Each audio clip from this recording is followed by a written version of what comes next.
Right, good evening to you all. First of all, I'm going to give apologies for Councillor Denise Said. I think those of you who were here last night understand she was not at all well, and I spoke to her this afternoon, and her voice has almost disappeared now, so she's going to be resting. And unfortunately, you're stuck with me as chair, and in order to do just to make it so we line up that we will go down the page in the same way, but whereas it would have been me as vice chairman rounding up, I've asked Councillor Lyle to do that post today, so he's standing in for me. So that is the organisation changes that were made. So good evening. My name is Councillor Richard Foote, and I am the chair of the Overview and Scrutiny Committee meeting this evening, or standing in as the chair of the Overview and Scrutiny Committee meeting this evening. It's now just turned 7 p.m, so I'd like to welcome you all to this meeting of the committee. I would like to welcome the members of the committee who are here this evening, other members who are in attendance, as well as council officers who will be assisting members throughout the meeting. In addition, I would like to welcome members of the public who may be watching this meeting at home or here in Hounslow House. This evening, we will be considering two substantive items: the medium-term financial strategy of One Hounslow, and secondly, an Ofsted inspection of a local children's home. Members will have received the published agenda in addition to two supplementary agendas, which have been circulated to members and published on the Hounslow website, covering both the Mtfs and One Hounslow and the Ofsted Children's Home Inspection. The Mtfs was already part of our work programme. The Ofsted report is a recent addition and one which I will dwell on for a moment. Members will see that item 3 is presented as Hounslow Children's Home Ofsted Inspection. It may seem peculiar not to refer to the home by name.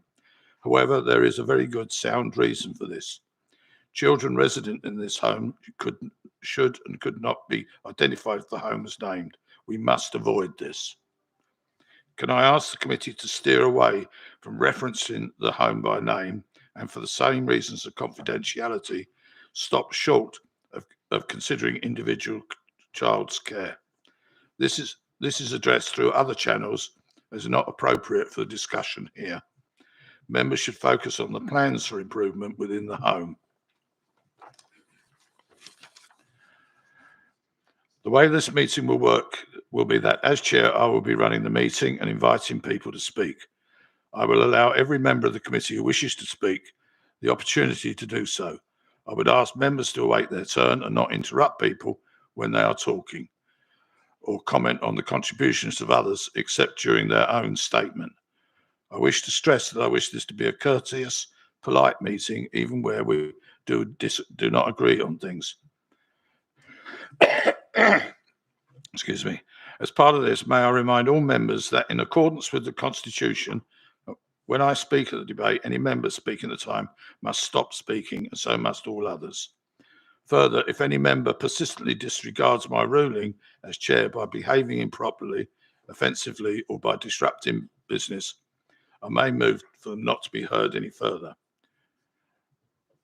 Do members understand my wish for courtesy throughout this meeting? I can't see anybody shaking their head. We also have a few cabinet members with us, more than a few by the looks of it. I think almost all of the cabinet members who will be invited to address the committee tonight as appropriate, and I would like to welcome them all to the meeting.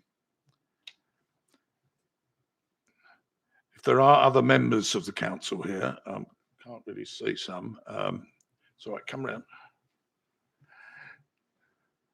But if there are any other members, they are welcome, but I won't be allowing them to speak. I think we've got enough of that. I would also like to remind members that the Overview and Scrutiny Committee, that whilst we're here to look at the number of important matters this evening, our debate and comments should not be adversarial in nature, either against cabinet members or other members. We will also need to be mindful of the requirements for respect when speaking or asking questions to officers in accordance with the member officer protocol. We are here to express our opinions on the merits or otherwise of the agenda items before us and try and come to a collective view, or failing that, a majority view. As I said before, in a different meeting, I would ask members to bear in mind throughout the meeting the need for overview and scrutiny members to act as a critical friend to the Cabinet. We are here to try and help the Cabinet and therefore the Council overall make better decisions. We must do that in a spirit of friendship. When we have a decision to make on an item, even if it's just to note it, I intend to use the following procedure. I shall invite the relevant member or relevant officer to introduce the report. I will invite members of the committee to ask questions of that member or officer. I shall then invite members to express their views as a part of the debate on the report. I would like to remind members that I shall give everyone who wishes to speak the chance to do so, but in accordance with the Council rules of debate, you will only be allowed to speak once at the discussion stage. If you hear something said by someone else that you dislike or disagree with, you do not have the right to comment after they have spoken or interrupt them. Please say everything you wish to say in your allocated time, which will be up to 5 minutes each. I will then invite Councillor Mull as acting Vice Chair to speak last, and then briefly to sum up to see if any partial or whole consensus can be reached. I will then ask him to propose a motion based upon this. I will seek a seconder for that motion, and the members of the committee will vote on it. And that's the process for dealing with each of the items on the agenda tonight. If we keep to that, we can ensure that we'll have a chance to be heard in polite, equal and fair way.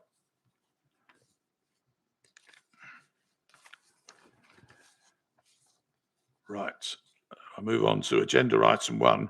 Are there any apologies for absence? No, I think we're all here. The chair's absence.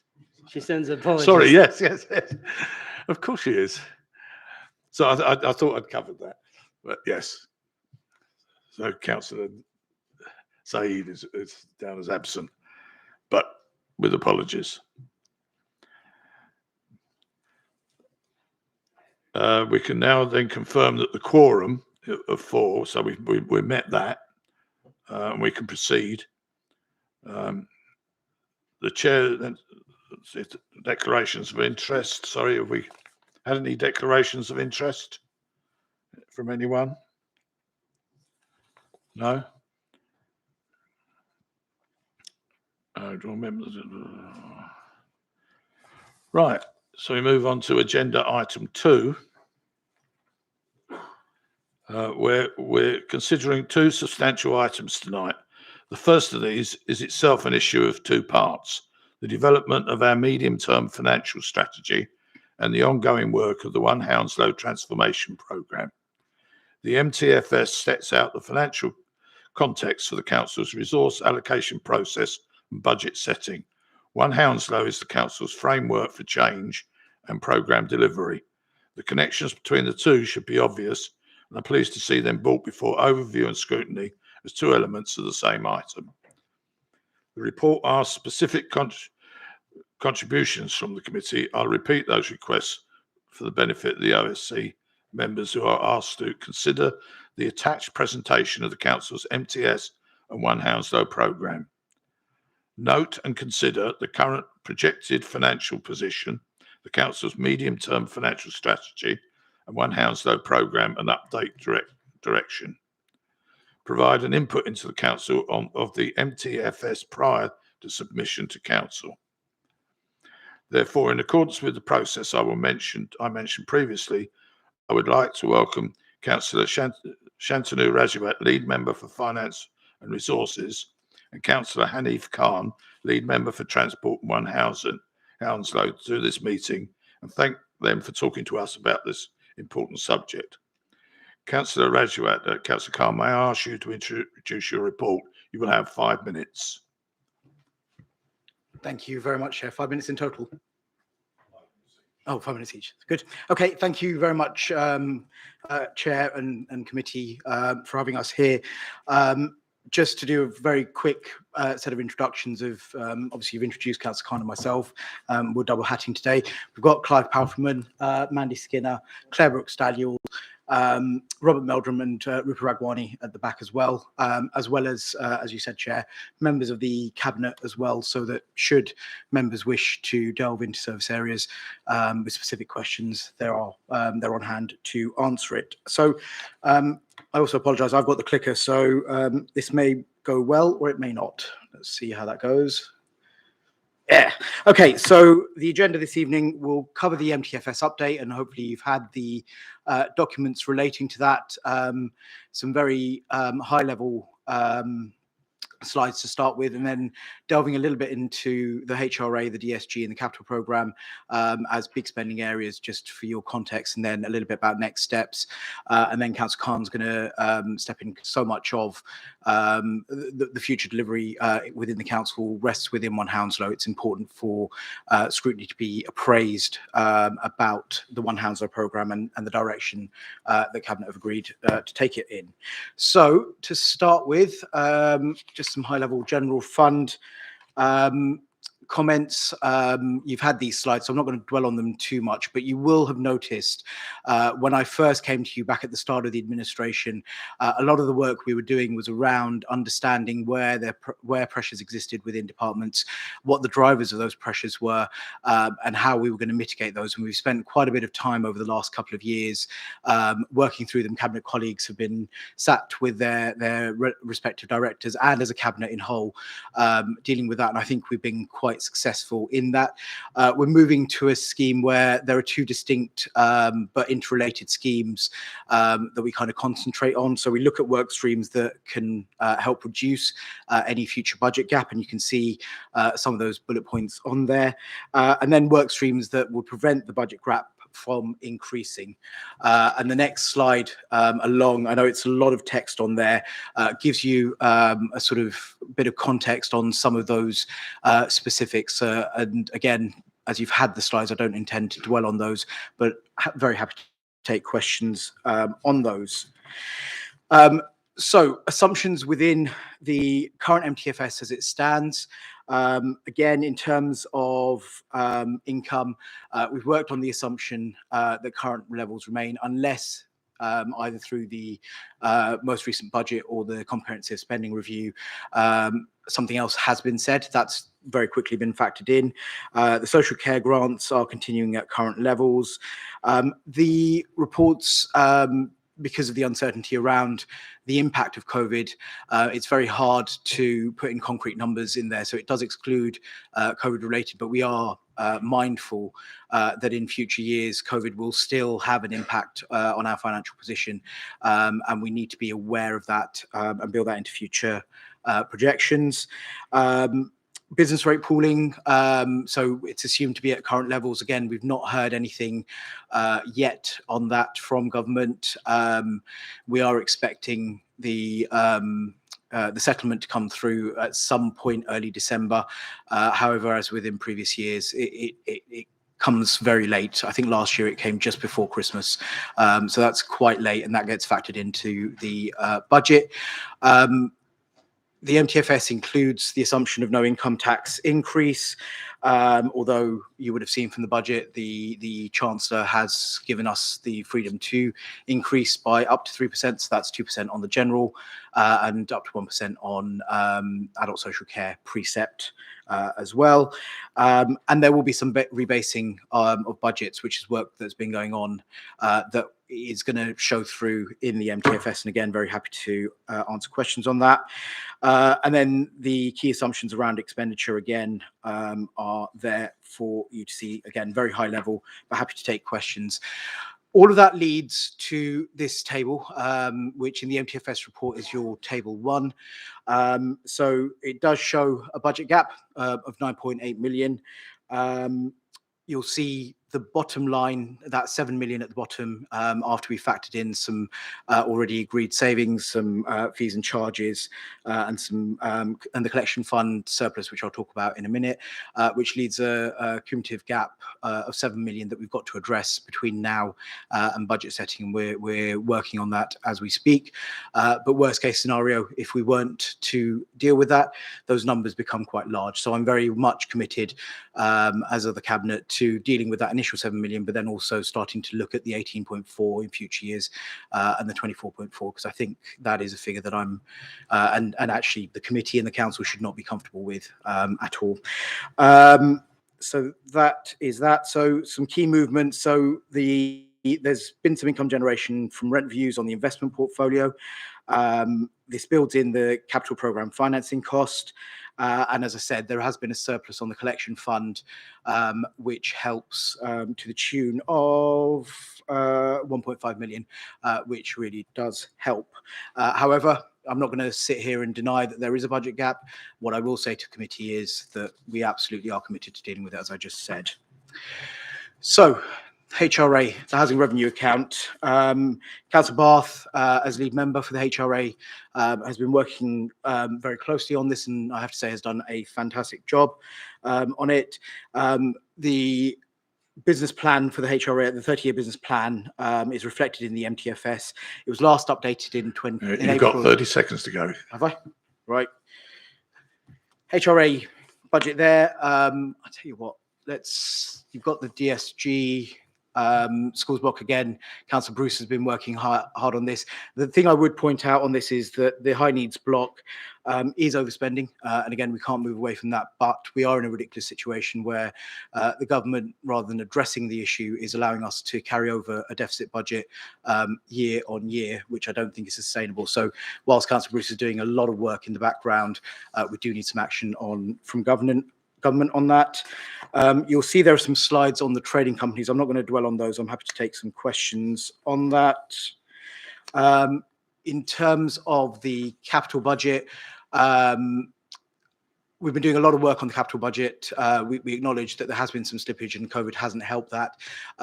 We're now at a point where with the capital budget, we know everything that can be delivered in the time frame that it will take, and we are monitoring that and making sure it does deliver. That's the key thing. And then the risk there at the bottom, obviously inflation and material costs is a key risk for the capital programme, but we continue to monitor that, I think. And then you've got some slides on risk, which again, we can go through in questioning. So I think that's me rattling through it. So I'll hand over to Councillor Collins to tell me when you want the next slide. Oh, yeah. Sure, Chair. So we're going to take questions together at the end, as opposed to, yeah, fine. Thank you. Right. That's really good. Excellent.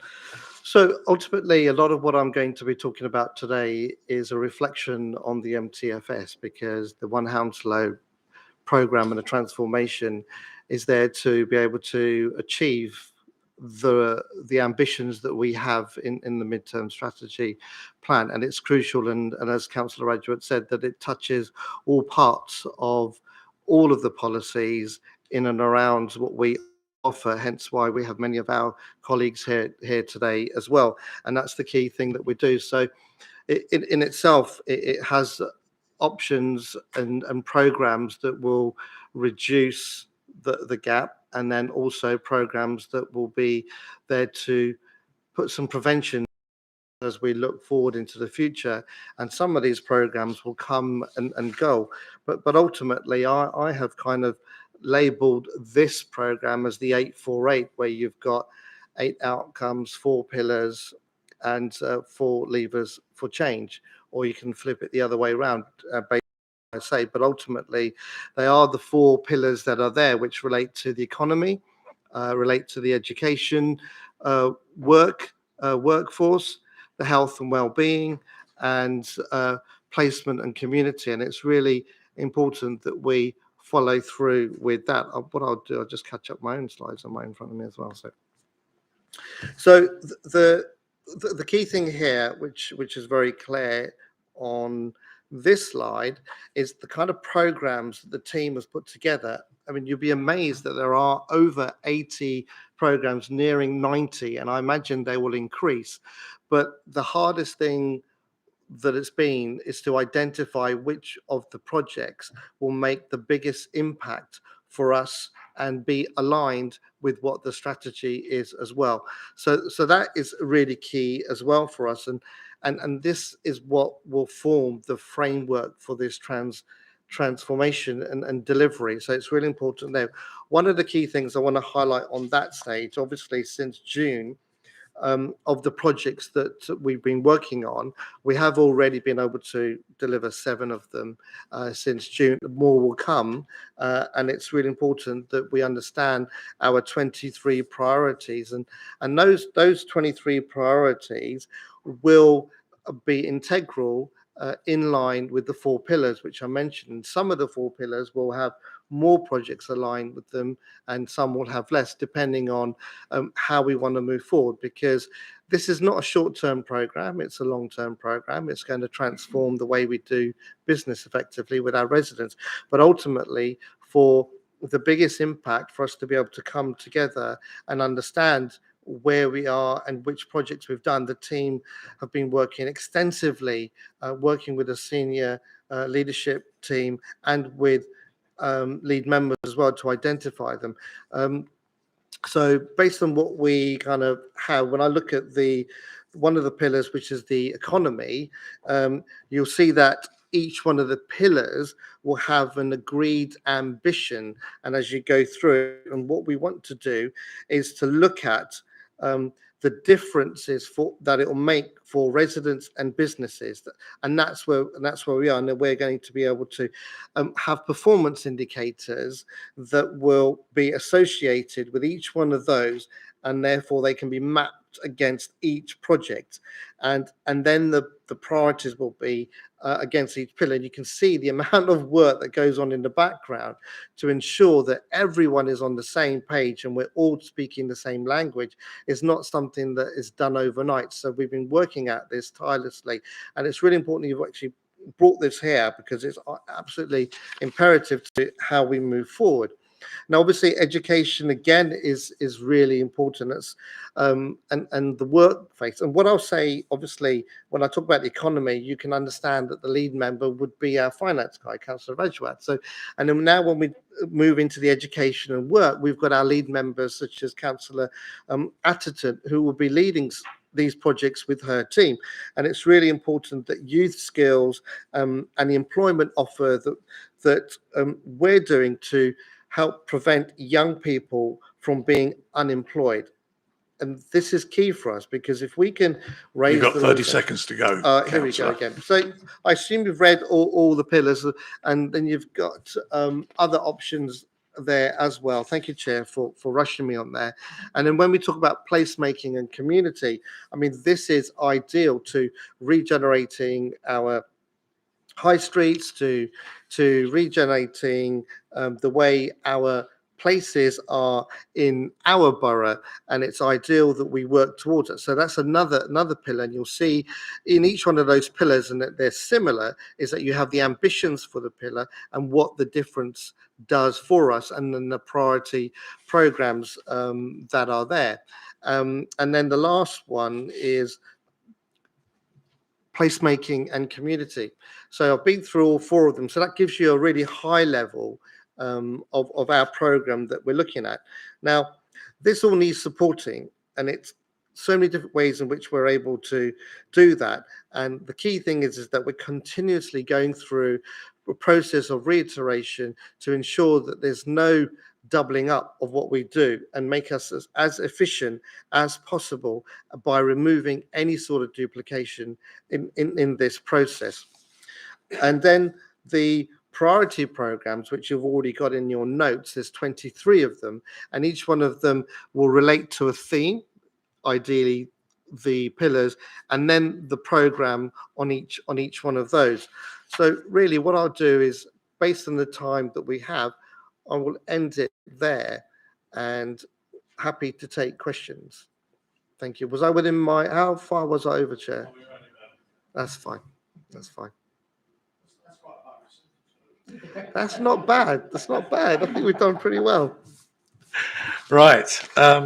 Okay, we now come to questions with Councillor Rajawat and Councillor Khan um, to to answer questions. However, what I would ask that if Councillor Rajawat or Councillor Khan think that a cabinet member is better placed to answer a particular question, that they direct it to the appropriate cabinet member. So you're not getting away with it up the back there. I know you're hiding. Yeah. And also our officers, Chair. And also officers, yeah. Right, so I'm now going to move on to questions, and I'll go round on this. So I call first Councillor Akinzanda. Thank you, Chair. I have a few questions. I don't know whether I ask them at the same time and then whoever wants to get back to me on that. Yeah, I ask them as you can. I'll give you. I will go in questions, not on speeches, but in questions. Yeah. Once everybody's asked questions, I will come back to you to ask each member if they have a further question or questions to ask, having heard what's gone on. Yeah, but please put your questions that you've got at the moment. Okay. out Thank now. you. Thank you, Chair. To be very honest, it's a very good plan to me if we can combine all these together as one Hounslow. My first question will be like, we have recently had this reports about equality and some of the wards, and unfortunately my ward is one of them, which is one of the most deprived wards. So if they the distribution of all these plans will take into consideration that that the deprived wards priorities will be given to these wards where there are more work needs to be done. So that is my first question. The second one is as in here it says we want to have a healthy community and of course green by design. Again, as we are now in that consultation process for Feltham master plan, will we submit or feedback to them to protect our green spaces, and especially in Bedfont, if we are because there are plans that there will be some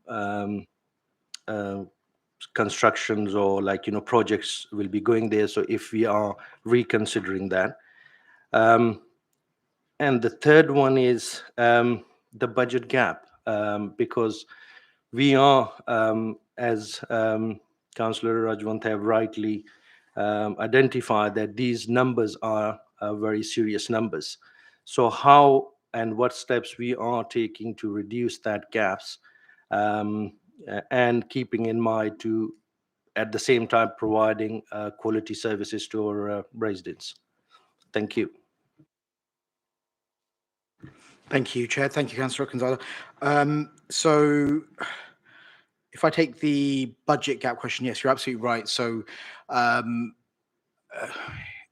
we're still waiting for the settlement to come through, as I mentioned, because that will give us a little bit more clarity in terms of what the actual budget gap looks like. There are a number of assumptions until we get the settlement through, but nonetheless, I think we can be quite proud that over the course of this administration, we haven't had to have major redundancies. We haven't had to cease services, because it's absolutely the view of the administration that we need to protect services wherever possible. So that continues, but even within there, some of the work that Councillor Khan and I do with one another, looking at the pillars and how they will help by using a preventative model, will naturally lead to some savings. There are some areas within my portfolio where we'll ask them for a little bit higher in terms of income that will kind of help. There are lots of little things going on at pace behind the scenes, like Councillor Khan kind of mentioned, that will address that budget gap. And obviously at some point, within the political group, we'll have to have a discussion around council tax and what we do on that, because I think the shame here is that once again, government have basically said you've got to deal with the problem by raising taxation locally rather than us doing it nationally. I mean, the NI increase is sort of there, but the local problems will have to be dealt with by local taxation increases rather than proper funding. And I've got every faith that even this settlement will only be a one-year settlement like it has been in previous years, whereas in the good old days, a 2 or 3 year settlement would give you some certainty over the longer term. So there is a lot of uncertainty, but wherever we can control the cost within the organisation, we're absolutely doing that, and we're looking a lot to One Hounslow to help us do that going forward and transform the organisation to be more lean and efficient in preventing spend coming through at the other end. Do you want to add to that? Yeah. Thank you very much for that. So I'll take, I guess, the first part of the question, Yeah. I guess.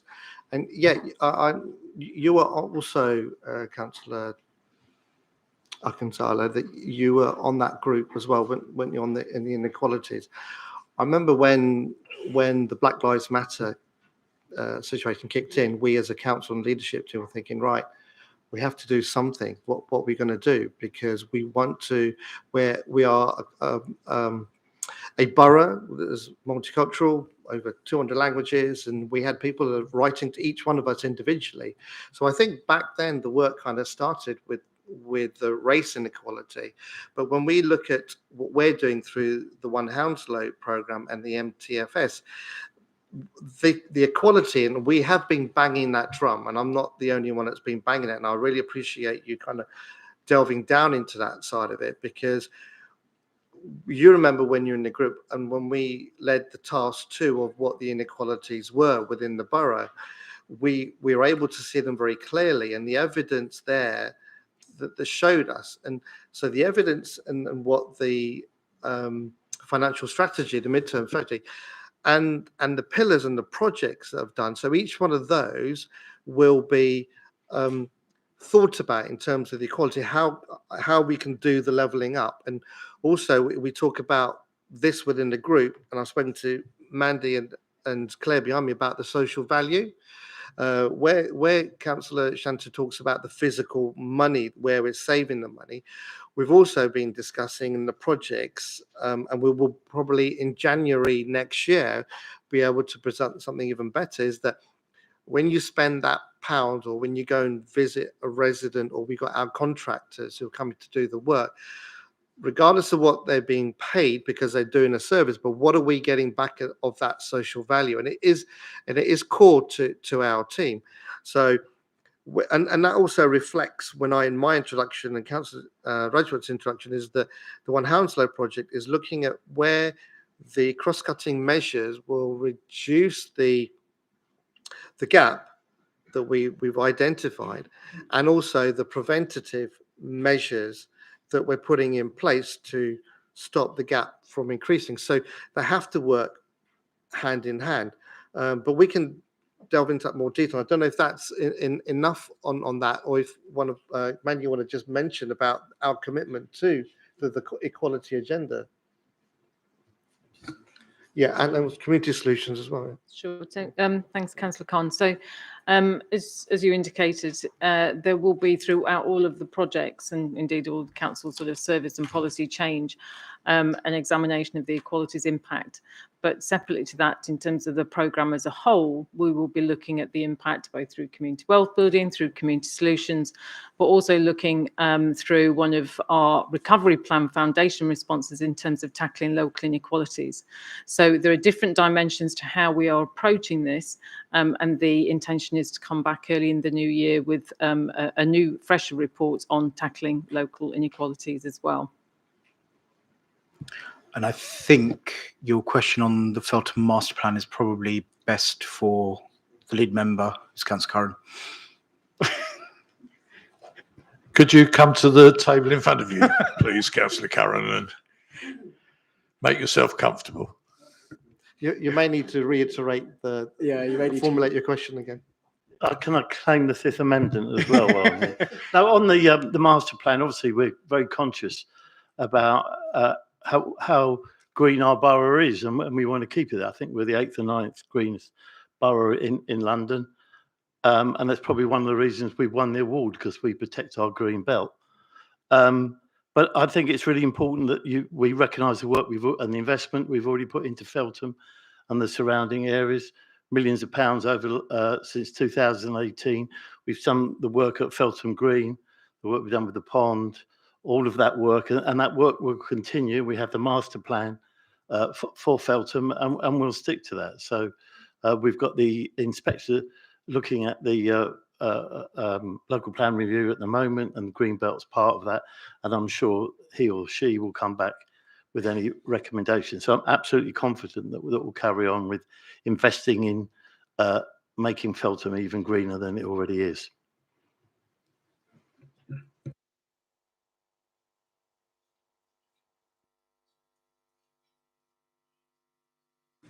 I'm now going to move on to Councillor Biddulph to ask any questions. Thank you, Chair. Just before I go on to my question, could I please ask you to ask those who are attending to be quiet during the discussions that are taking place? There's been quite a lot of chatter, and I find it distracting, which of course may be the point. But if you could just remind our guests to keep quiet, please. Well, they haven't done. Here, I must Okay, admit, but well, I can. I'm taking your word for it and Yeah. asking them to Yes. please Thank you. not to do any chattering during the meeting. Thanks. If they could whisper, it would be different, but some people can't whisper. So thank you very much for your presentation. I'm going to pin you down a bit more, I'm afraid, on the budget gap. You said you don't find it comfortable, and neither do I. You've talked about rebasing, and I presume that means that departments are being asked to trim their budgets or refine what they're doing. If not, what does rebasing mean? You're shaking your head. So, okay. Okay, all right. What I'd like to know is what advice or guidance is being given to the department heads or whoever's being asked to do this. Are they being asked to look at staffing, at projects, or at services? You've said that you don't want to cut services, but there are examples all around the borough of services drifting downwards, and I wouldn't want to see that happening anymore, and I'd like to see them being improved.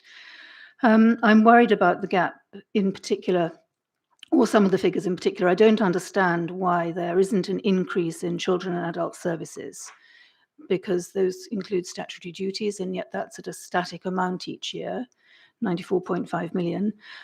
You've got inflation increases going from 1.7 to 16.7. That's a huge gap to fill.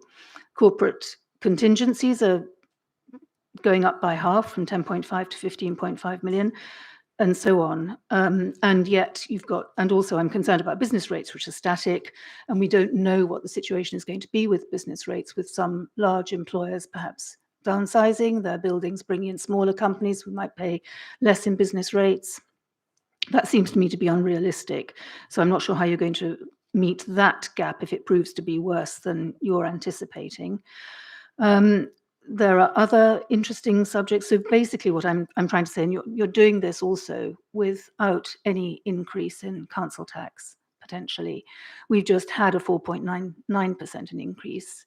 Why did you give such a huge increase? This is all part of the same question, not the only one. Such a huge increase in 1 year when people are struggling from the results of the coronavirus and an uncertain future. Why have we penalized people this year when you're not anticipating any increases for the next 4 years? So that's the one about the gap.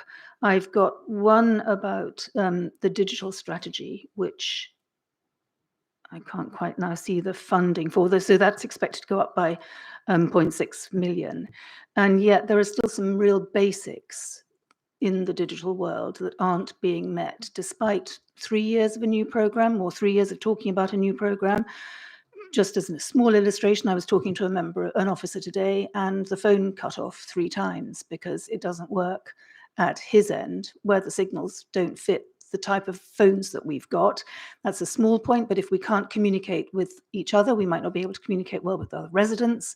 And we do really have to have a base level and efficient IT system. And then my third question, which I will leave for next time. Sorry, no, it's about placemaking. And there's still noise going on. Noise is off stage again. There's the placemaking program that you've got. If it isn't wanted by locals, it isn't money well spent, it's money wasted. And so I'd just like to put down a marker that what you want to do to people's areas might not be what they want. We spend a lot of money on consultants. There's a lot of unbalanced consultancy that isn't representative, and there isn't much listening going on. And I'd like to be assured that money isn't being allocated here for consultations that have a predetermined outcome for aspects of living that people in our borough do not want. Thank you, Chair. Thank you, Councillor Bidoff. No, rebasing is not cutting a service. So you'll note from the beginning of my presentation, I spoke about our approach to the budget at the start of the administration, about understanding fundamentally in quite a bit of detail where pressures existed, why they existed, and trying to model how they would work through the cycle of this administration. Rebasing is acknowledging acknowledging a number of things.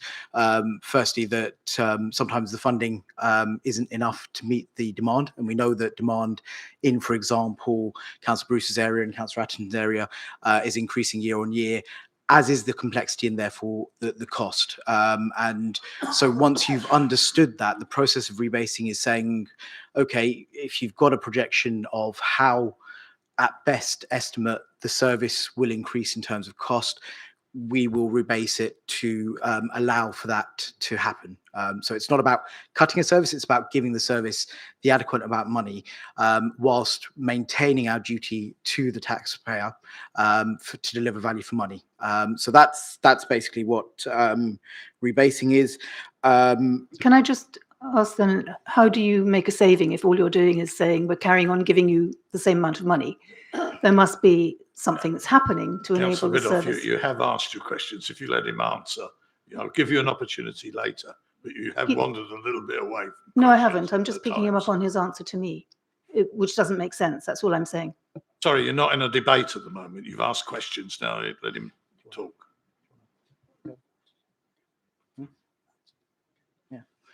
I mean, if you want a little bit more, I'm happy to ask Clive to answer it in a different way that perhaps makes sense. I thought that did make sense, but in terms of business rate pooling, we don't have any certainty. I agree with you. Business rate is a concern for us because that is a key strand of income into the council that we have to be very closely aware of. A couple of years ago, we were able to keep 100% of our business rate growth, which helps with the income coming in. Government have reduced that and I think reduced it again, but we've got no certainty on what that looks like. So hopefully the settlement will tell us a little bit more about that and we can build those projections in. I disagree with you on your point around council tax. I think we need to remember that as an administration, we only increase the council tax when we have to. And the 4.99 that you mentioned in your question was actually the maximum that government allowed us to do. And so, reluctantly we took that, and some of that helps Councillor Attington in adult social care because it gets passported straight through to her, but there's no doubt that some of that helps with the income, and that puts us in a better position in comparison to other local authorities that perhaps who didn't take it at the time. So where government are telling us to take something, it generally to me suggests that actually the composite amount of funding isn't going to come through from them, which I would say is them turning their back on us. I will, if it's okay with you, Chair, I'll ask Clive to step in on the digital strategy question and the more detailed answer to the bit that you didn't understand from me. That's all right. Yeah, I can do. So digital strategy, we have a hefty capital investment which was made last year. I think I would say that I'm responsible for a lot of it. There's a good story to tell in terms of how the organisation has responded to the pandemic, how it's operated during remote times, and there is a real theme going forward around digital inclusion. That's a very important part for me, and as a consequence, as a part of the strategy going forward. That said, we started from a very low base, and if I can take you back to Councillor Gore's original cabinet paper, it was quite transparent in the sense of we're starting from quite a low base. And whilst there's some very laudable ambitions within that, we need to fix the basics. I think the director of digital called it fixing the plumbing. And I think we've done some genuinely good stuff over the course of time, but I don't see it as claiming everything is perfect as we'd like it to be. And over the course of the last 20 months, we've become so dependent on technology. Obviously, we've had to push that a lot harder than what the original strategy was ever intended to do. So I don't know the specific example, but one example I have, I get a very poor mobile reception at home. I can't do a lot about that. It's not the council's fault. It's not anybody else's fault. Might be my fault for choosing the property I did. But when people do phone me on the mobile, it's quite difficult to sort of have a coherent phone call without me hanging out the window and hoping the wind's blowing in the right direction. So there are some external factors that are working against us. But the recent Wayleaves agreement that we reached will push us forward over the course of time immensely. And some of the investment we've put into the infrastructure here in Hounslow House, which then supports officers in doing their work, has been very beneficial. So very much work in progress, but your feedback very much welcomed. Picking up on the rebasing point, as Councillor Rajwat has asked me to do, so they're not cuts. I think we have an ongoing programme of budget reviews, and those budget reviews are prioritised in the sense of areas where there's most need. Either demand is increasing, performance isn't quite where we'd like it to be, or alternatively, in a place where we have had budget pressures over the course of the recent past. And I think if you trawl back through some of our more recent monitoring reports, you'll see a lot of the mitigation plans that are in place to bring those down. I think in some of the areas we've got to the point where actually we've done as much as we can on mitigation, and I think there is time to have right-sized budgets to enable colleagues to do their work within the budget envelope that we set. So the rebasing is really resetting those budgets to meet the demand that we expect over the course of the next year, and it's not asking services to trim their cloth. I think the mitigation work has had a critical look at what we're doing, assess the value for money, assess what demand is going forward, and where we are putting forward proposals for rebasing, that is just to merely reflect the demand going forward. There's a high crossover with a lot of those rebasing with what is being picked up within the One Hounslow programme, which sort of takes the improvement element. Budget rebasing is quite a crude, blunt instrument. It's merely putting budget into money that otherwise we'd be spending out of another pot. It's where the One Hounslow programme comes in, that picks up some of those themes, aligns it to the corporate plan, and really pushes on the improvement front. Can I just bring to your attention, we are pushing well into our time that we've allocated for this. So if we could keep questions discreet. And Chair, I've just brought up on the screen one of the slides that I went through in my presentation, just to give some guidance on some of the cost savings that the One Hounslow project is already doing. So the last point that Clive mentioned about some of our digital doing things differently, the great example there is the robotic process automation, which right there we can see a very easy saving there, which is making some of our services digital. So the difficult thing for some of the One Hounslow projects is because they are changing all the time, but you can see there's about 2.3 million saving there, and so that, and then as we move forward, some of it will be better, some will be worse as we start bringing in all these 8 to 9 projects, and just talking a little bit more about the placemaking and the community. That is one of the ambitions of our One Hounslow, because it comes directly into the corporate outcomes and some of our priority programs and projects. And when you look at the slides, if I go back quickly, I don't want to take up too much time, but if it that one there gives you a very good example of the different types of projects that we're doing to help mitigate what Councillor Bidoff was saying about the places, the priority, and what we want to see as a destination place, all the way from our electric vehicle strategy to our digital customer experience to the digital housing. If we have time, I think Councillor Lilly will be able to explain extensively on the work we're doing on that. But the key thing is, the things like independent living and prevention, which is key. So we are looking at all of these, and this is some of the work that we're putting together. If you want to, someone else want to ask a question, we have allowed time, but I'll hold off there. Thank you.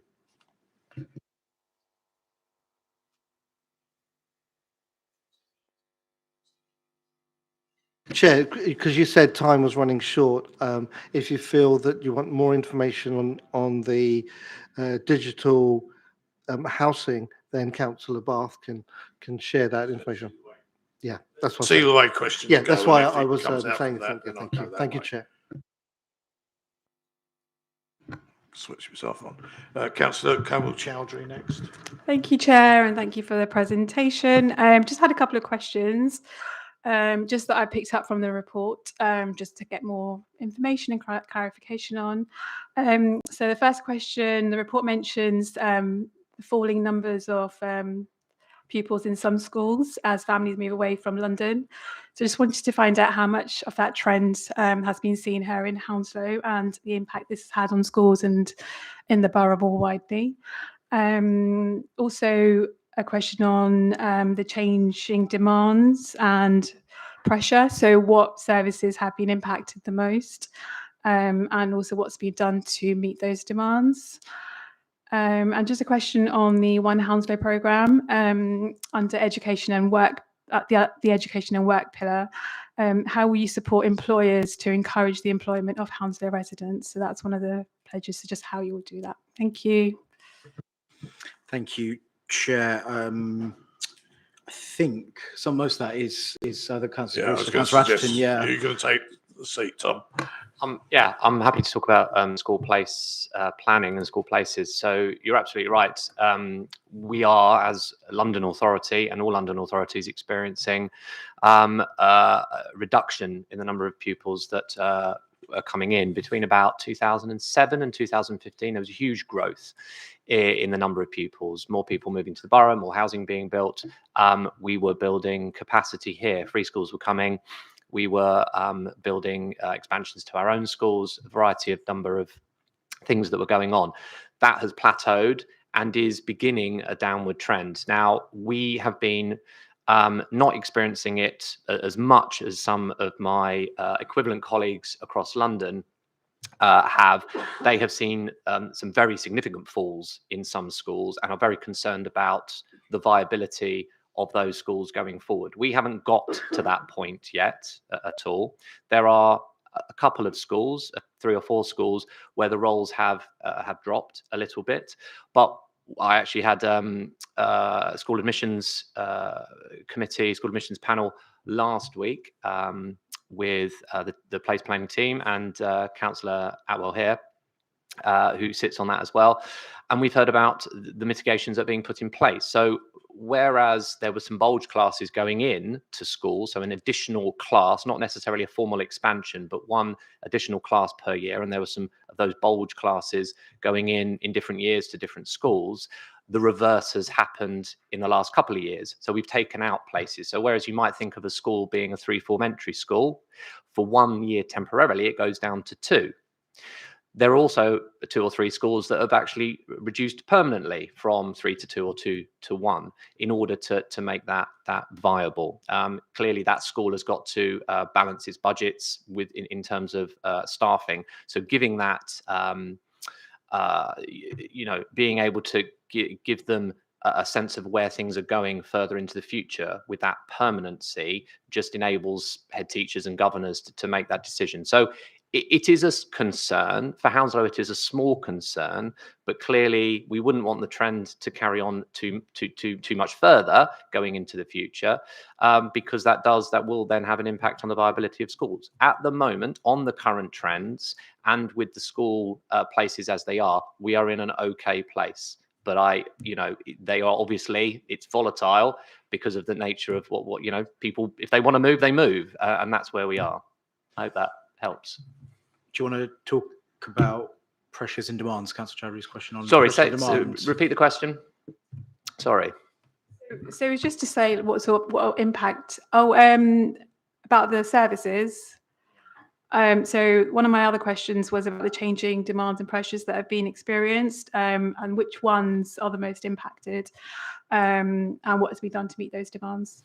So what services? in There are particular? significant pressures. I mean, the two main in my area are the placement, the placement for young people and care leavers and foster children, because of the number of particularly care leavers that we have coming through, and older young people, so adolescents going into teenagers, trying to find suitable accommodation for them to move into when they leave foster care.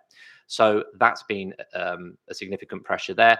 We have been working with housing in order to ensure the right amount of accommodation for our young people who require moving into either semi-independent or, for lots of them, actually independent living when it's appropriate at 18 or 19 or 20 or 21, whenever it is appropriate, moving into that, because that accommodation is much, much cheaper than any higher dependency or even the semi-independent. So there's work with housing colleagues in bringing that forward. We are seeing that happening already.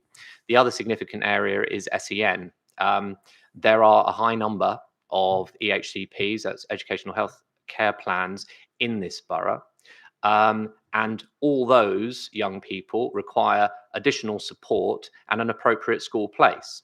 That might be in a maintained school in a unit, that might be in a maintained school with additional support with a TA, for example, it might be in a special school. Now, some of the more specialist provision we don't necessarily have in the borough, so we have to transport our young people out. Firstly, the cost of that placement can be high. If it's appropriate, absolutely, we should be paying for that, and we do. But also the transport costs can be high as well. So what we're mitigating with that is there is going to be a new free special school. Hopefully, it's the planning application has been put in. It's going to planning committee, I think, in January or February. But the principle of that coming to Hounslow has been approved. But also the DSG management plan that's highlighted in the report is looking at how SEM provision is put across the borough and trying to bring some of that back in-house and enabling schools to support those young people within the school. So in a sense, a kind of step down approach. So where young people are in a higher cost provision, but also, maybe it might be a special school somewhere else. If it is appropriate and can be right for them to come into a unit in a maintained school, or even out of a unit with additional support in a mainstream classroom, that is what we are looking at doing, and that supporting schools enable that to happen, because it is complex, it is very difficult, it's hard for the schools to manage, it's hard for families to navigate that sometimes, and what's appropriate. But that management plan is looking at bringing the cost of additional and high needs down. With that, when we bring people closer into the borough, more people within the borough, it will bring the cost of transport down as well. So I hope that enough examples, sorry, Chair, for going on. Chair, considering that children and adults are our two largest spending areas, would you like to hear from Councillor Atherton as well? Just some high-level stuff. Would you like to hear from Councillor Atherton as lead member for adults? Yeah. Doesn't have to be too detailed. Yeah, it can be quite brief. So hopefully it'll help earlier questions as well. So my area is one of the areas that is being rebased, because we just recognise more and more that demand is increasing year on year. And as much as we've done lots of work to try and mitigate that demand, we're recognising that ultimately the big sort of areas that my budget is spent on is placement. So if somebody is determined as needing care because of the Care Act, then we have to provide that care, and we have to find those placements, or we have to ensure that domiciliary care is taken place within people's homes. So that's money that we just have to have, and demand is increasing. We've got aging population, we've got population with dementia increasing. Another big area of demand is around mental health. So again, that's an area that nationally, probably internationally, is growing. So another area where demand is just getting bigger and bigger. Obviously, we're doing lots of work around our prevention and trying to do lots of early intervention, supporting people before things become crisis, before people need lots and lots of intervention and long-lasting intervention. But ultimately there are people who need our support, and it could be support that continues, for the rest of their lives. And then another big area is around children with disabilities and learning difficulties who are transition into adulthood.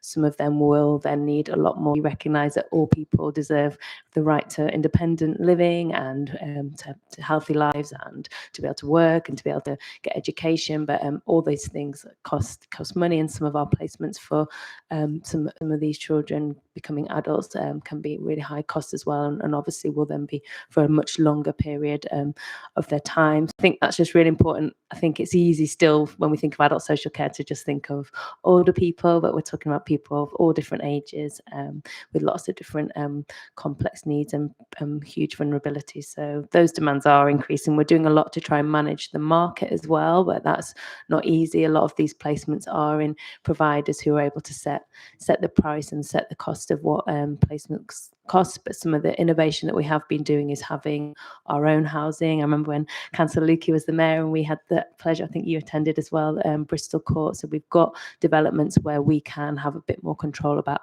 how much placements cost and make sure that we have got beds for residents and people are able to stay close to home, and there's lots of benefits to that as well. So that's just some examples. Hope that's helpful.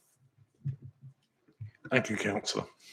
And I know that Councillor Atherton's working very closely on that link between social care and health as well, and that integration, which is going to be really, really important. So that's ongoing as well. Okay, so on your question about One Hounslow, again, I've put up the saving slide again, because again, it's one of our key objectives in that area. And if you look at one of our pillars, it is work and education, and that is all about raising the aspirations of all of our children and our residents to give them access to one sustainable quality education, and then give them the opportunities for when they leave.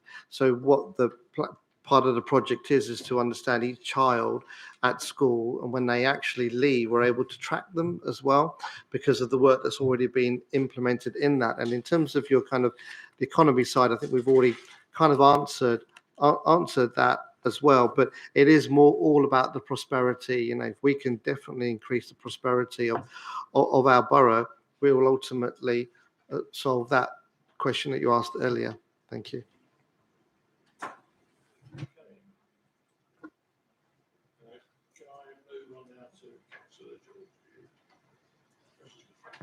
Good evening to everyone. Thank you, Chair. One of the questions has already been answered by Councillor Tom Bruce, so I'm okay with that. I've been left with another question for One Hounslow. How One Hounslow is going to combat job losses, as we know very much that we have over 8,000 redundant people, right, in the borough? And what kind of help we are going to offer to those at the risk of redundancy? And how we are going to empower local residents? Thank you. So I can give a high level answer to that, Mike, and then I'll ask Mary to ask the specifics. But in terms of the job loss, it is all down to one, reskilling, one, creating the opportunities that I mentioned earlier. And that will happen through the work that we will do through the leadership shown in the One Hounslow project. And when you talk about the job losses, most of the youth skill is at the slightly younger age, but it's the employment and offering the jobs in the greener space. I mean, this is something as a borough that we are pushing very heavily in realizing the new jobs that will be created through the greener economy, through the climate change initiative that we put together, and everyone's talking about that. We know that the amount that was amassed of, I think it was 73 trillion pounds, etc., to be reinvested, and we will take a share of that as well. But in terms of the current situation that we're in, the greener jobs won't come straight away, but the investment and the plan is there. So how do we do that today? And we have been working tirelessly to be able to look after our most vulnerable, those who have lost work, the work that was done in the local businesses to support them right at the beginning through the pandemic, through the grants that we've done. And obviously we decided to spend some of the money that we received on the voucher scheme as well, which has become a fantastic flagship, but also supporting the new businesses and startups and how we're working towards that as well. So in terms of the One Hounslow side and the economy being one of the pillars, it is integral to the work that we're doing. So in terms of the actual numbers and projects, which we've already highlighted in relation to the previous question, but in terms of one of the projects, Mary, in relation to the economy that we're doing, that's going to drive the employment, drive all of that, would be a really good example and an example to give. Thanks, Councillor Khan. So yeah, at a macro level, we're really talking about our Prosperity in Place strategy, which is due to come forward in the new year, which really is about taking us sort of that whole borough macro position on economic development, gets us back to where we were and beyond before the pandemic in terms of our economic growth as a borough. But that doesn't mean to say that we're not doing more in the meantime. Absolutely. Councillor Khan's referred to what we're doing in relation to young people in particular. Whilst we don't know, we're not told precisely from companies, organisations where there are going to be redundancies. We have a good relationship with all the relevant partners and with the DWP. So we try to make those interventions as targeted as possible. We've increased investment in our own team of officers to do that work, support, obviously have good relationships with other skills providers. So as far as possible, the council's really stepped in and invested in this area. But ultimately, what we have to do in parallel is that bigger macroeconomic investment, getting inward investment into the borough, thinking about those green jobs, thinking about enterprise and innovation, and making sure that that is really relevant to our own residents. I just had, and I think I'll maybe ask the leader to jump in on this, the relationship that we have with Heathrow as well. We've been working with them with the number of employment that they need, not only the frontline staff that they're requiring, but actually in relation Well, if to you're going to the ask skills. him to do it, could you let him do it? And then No, I'm just giving the prenup. you're not leaving him anything to say. Plenty to say, Richard. Just to say that if you look at the decline of the aviation industry since COVID struck us, that's been significant. And Councillor George is absolutely right. That's had an effect on a lot of young people and certain ethnic groups as well in the borough, and the help that's been picked up through our diversity work. I think it's fair to say that there has been an enormous amount of effort and put in, not only by us in Hounslow, but through the West London Alliance. I chair the Skills and Jobs Committee, and I sit on the Mayor's Skills and Jobs Committee as well. So there's an enormous amount of push coming from the Mayor's office and from the West London Alliance to create new jobs and training opportunities. And Councillor Bruce has been responsible for hitting the apprenticeship target. We've hit the target for I think we've got over 40 young people on the Kickstart scheme. We do work with all our local employers. There's a very close workmanship with the Hounslow Chamber of Commerce, Brentford Chamber of Commerce. So everything's going in the right direction. We'll have the Green Academy coming on stream at some point in the future. So we're very aware of the job losses. We're absolutely aware of the particular groups of residents who've been affected disproportionately because of COVID, and we're certainly working on them. And we pioneered the skills escalator some years ago, and we're looking to bring that back in Townsend as well. Chair. Thank you, Councillor Curran. Right, now I'll move on. Councillor Lyle, you. Thank you, Chair. Right. Quite a few of the questions that I had have been answered, so I'll try to avoid asking those particular questions, which leaves me with some really, really dry questions. So here goes. On page 3, bullet point 5, it refers to the general fund medium-term revenue budget forecast presented in July this year, and had a forecast budget gap of 9.8 million. And Councillor Rajwa, I think you said that we've reduced that by 2.8 million to 7 million. So my question is, with only another 4 months to go, what makes you think that the budget gap of 7 million can be addressed between now and the formal budget setting in February 2022? what I'm really looking for, is it realistic and is it deliverable? Second question refers to the report where it says that recycling seems to be a bit of an issue in the sense that prices have been depressed somewhat. But lately, I think we will all agree that aluminium prices did go through the roof briefly, but they always go up and down. But is the outlook better for us, or is it continuing to be bad, bearing in mind that our recycling rates are getting better and better? Councillor Hanif, I think you referred to the voucher scheme, and I thank you for that, because I think another area of activity for this committee is looking at value for money projects, etc. I've got my own views on the voucher scheme, and maybe this is an opportunity again for the members of the cabinet who wish to elaborate further just how successful that project has been, or convince me how successful it's been.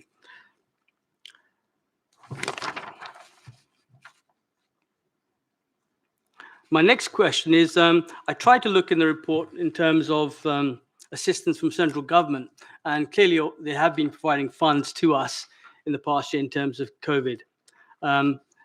Is there any other funding coming through soon? And lastly, Chair, again, making things a little bit difficult for ourselves, it appears that in Appendix A, where it refers to the budget forecast, there's the new homes bonus, and I think we've been, again, very, very good to maximize our take on that, but it seems to disappear from 23 to 24. What's the guidance on that, Clive, whether central government is going to give us a pot of money for that? And also, I think, Councillor Rajawat, you referred to the council tax support grant and other grants where in previous years the government has given us 2 or 3 year lump sums forecast, and now they're just giving us year by year, which makes our planning a little bit more difficult. But again, any guidance from Central Council about the council tax support grants forthcoming in coming years? Right, thanks, Councillor. Now, who's going to pick this up?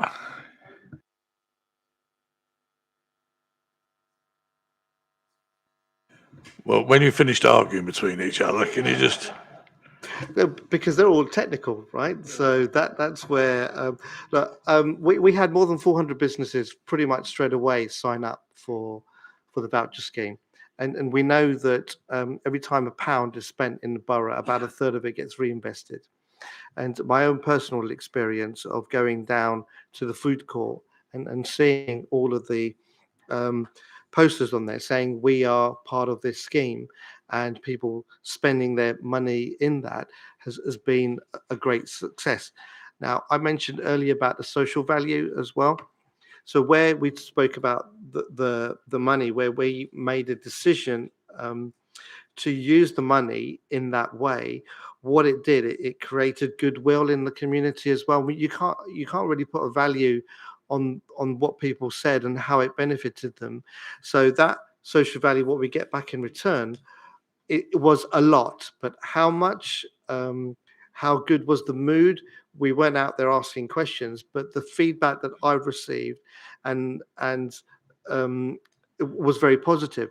But we were also very clear that when we were spending that money, that vouchers couldn't be spent in places like gambling shops. You couldn't go and buy yourself some fags or spend it in a slot machine. So we were very conscious. Again, that's the part of the social value. So I'm sure if you want to add anything, Shan, and it's probably giving you a bit of breathing space to be able to think of the technical answers. So there you go. Yeah, thank you, Councillor Lyle, for your question. Thanks, Councillor Khan, for starting that off. On the voucher scheme, it's something that we as a council can be really proud of. As Councillor Khan said, 400 businesses have signed up. We've got up to, I think it's 2.4 million or 2.1 million pounds that can be spent through redemptions, and redemption's been quite strong at peak. £10,000 worth of vouchers are being redeemed every day. What I kind of look at when I'm looking at it is, one, is there a cross section across the borough where retailers are accepting? And that's a yes, and are they being redeemed? And a little bit of tidbit of information that the highest, the place where the highest redemptions are is a garden centre in Feltham on Snaky Lane, which is fantastic to see. And there's no denying that, there are loads of businesses in Chiswick that are also, the idea of the voucher scheme has never been to offer you a definitive answer on how a business will survive. It's about creating that relationship between local consumers and their local businesses. And I think that's really, really important.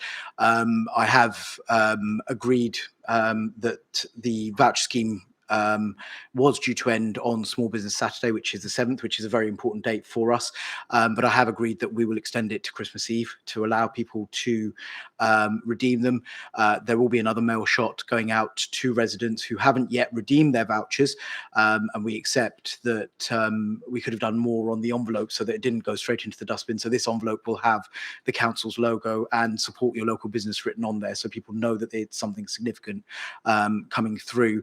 Any money that gets left over that isn't redeemed, we're already starting to plan towards activity to support businesses. And I appreciate certainly in the past and at Borough Council, councils have been very worried about supporting businesses beyond the voucher scheme that perhaps are in crisis. And a lot of that work we did at the start of COVID as well, in terms of not just providing a grant, but also saying, if you need support in terms of how to work the furlough scheme, if you need support around reopening, we will provide that. If you need help with skills, we'll provide that. And some of the residual money will be going towards that, which I think is beneficial to help businesses. Additional funding from government, Councillor, you asked. You would have seen in the budget, there was a lot of talk about increases to core spending power for councils. I think it was 3%, and some commentators were saying it's up to 6% in London.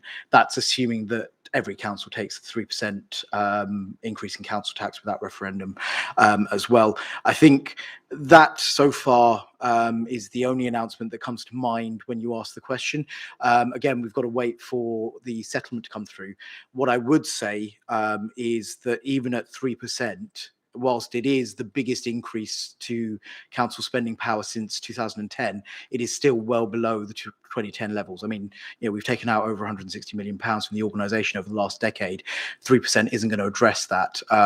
And what naturally goes when you're making savings and cuts to services is the knowledge of the borough, is a lot of the support you get that leaves holes that you kind of need to fill. So I always take that with a pinch of salt.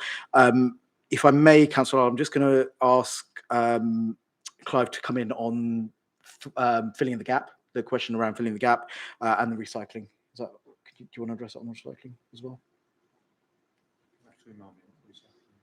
The recycling question was around the rate. The rates of recycling increasing and the money we are able to get back for that.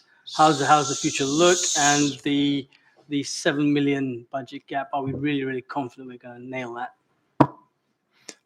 Let me take the easier one first, recycling. Looking at Rob, 1% recycling is about 135k of value to us.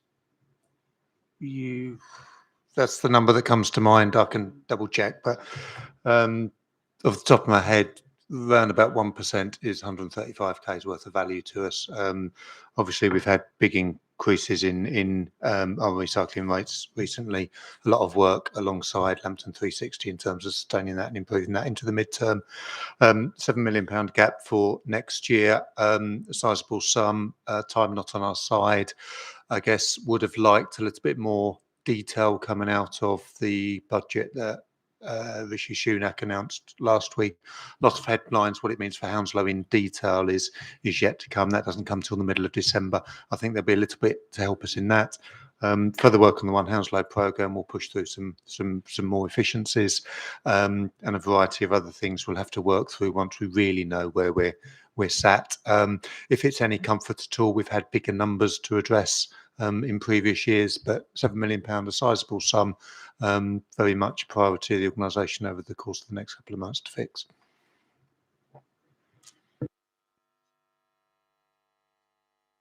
And on the new homes bonus? Yeah, so new homes bonus will be phased out over the course of the midterm. So it's been very good to the organisation over the course of recent years, supported by delivery on the housing side, and rewards a very positive programme. But the new home bonus will end. There's a tapering off of it. So the monies that we've been generating through the creation of affordable homes within the borough, we won't be rewarded quite as well as what we have done.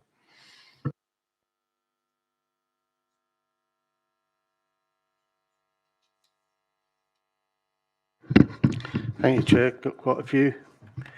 I'll give them in the order that I've written them out, and then you can answer them as you wish. On the one Hounslow, Councillor Kine, you mentioned 89 projects.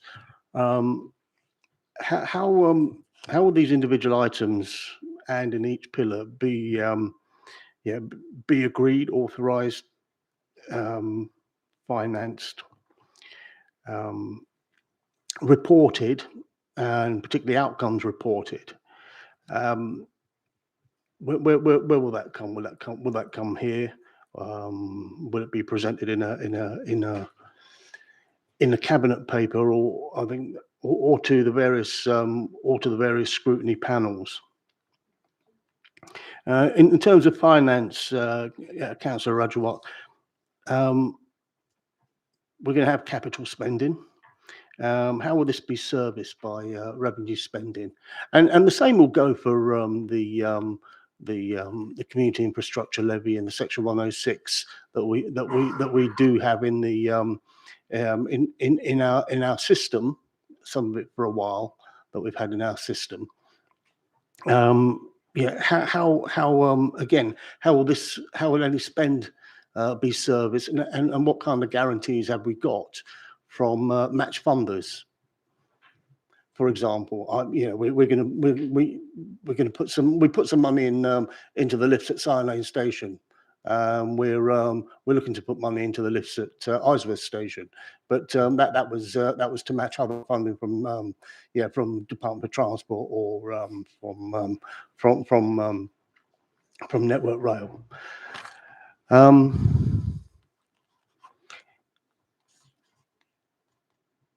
Yeah, well, one of them that one that it might come up later on, but this is a budget thing. But our purchasing children's home services, we've got one children's home in the borough. We read that there are six youngsters there, so that suggests that we put a lot out elsewhere to private contractors. How do we measure that value for money, and how do we bring that back? How do we bring elements of that back in to the in-house to the borough, somewhere closer and somewhere appropriate that we can use for our growing youngsters in that position. The other one is on the I know you kindly mentioned Bristol Court. We had quite a hoot there when we opened Bristol Court, but lately visits there are still empty flats there. How are we going to turn some of those empty flats into service flats to bring the people that we mean to that they were meant for, bring them back into the fold, if you like. Also on that, what are we spending and how much money are we spending? And this could be a one Hounslow thing, it could be a council thing. And we spend money on people with mental health to support them with mental health. But I know for sure we do not spend enough money or time on families affected by the patient's needs. Where a parent or a child might be suffering from mental health, what kind of respite is the rest of the family getting, and how do we finance that, and how can we finance that better? I mean, there's planning, and there's I don't know what robots we could use in planning, but I think this is more about IT improvements in planning, and this is something I've raised for the last 7 years since I was re-elected to this council. When are we going to sort the planning IT out? Where is that on the list for spends? Just tinkering on presentation on the website is not enough. How are we going to make it more user-friendly, customer focus, member focus? How are we going to be updated on changes? Who's leading on this? Why can't we have this led corporately rather than perhaps via the department? Because nothing's been happening on that, as I say, for the last 7 years, or if it has, nobody's told us, and it's not obvious.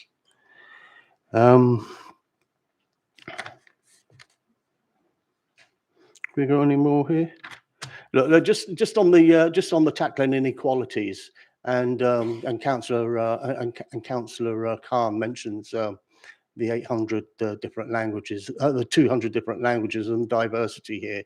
What are we doing for those? I don't just see it as a race thing or a racial background thing. I see it as a class thing, and there are many people of English, British origin that are not perhaps being overlooked, or being not getting the support that perhaps they should need to, dare I use that awful phrase, level up. This should be a matter of course. So take what you can from that, please. But I've got a note of the questions I've asked, like them all answered. Thank you. Shall I kick off? Yeah. I can answer the Capital One. Yeah. With the capital program, Councillor Lukey, it's a very good question.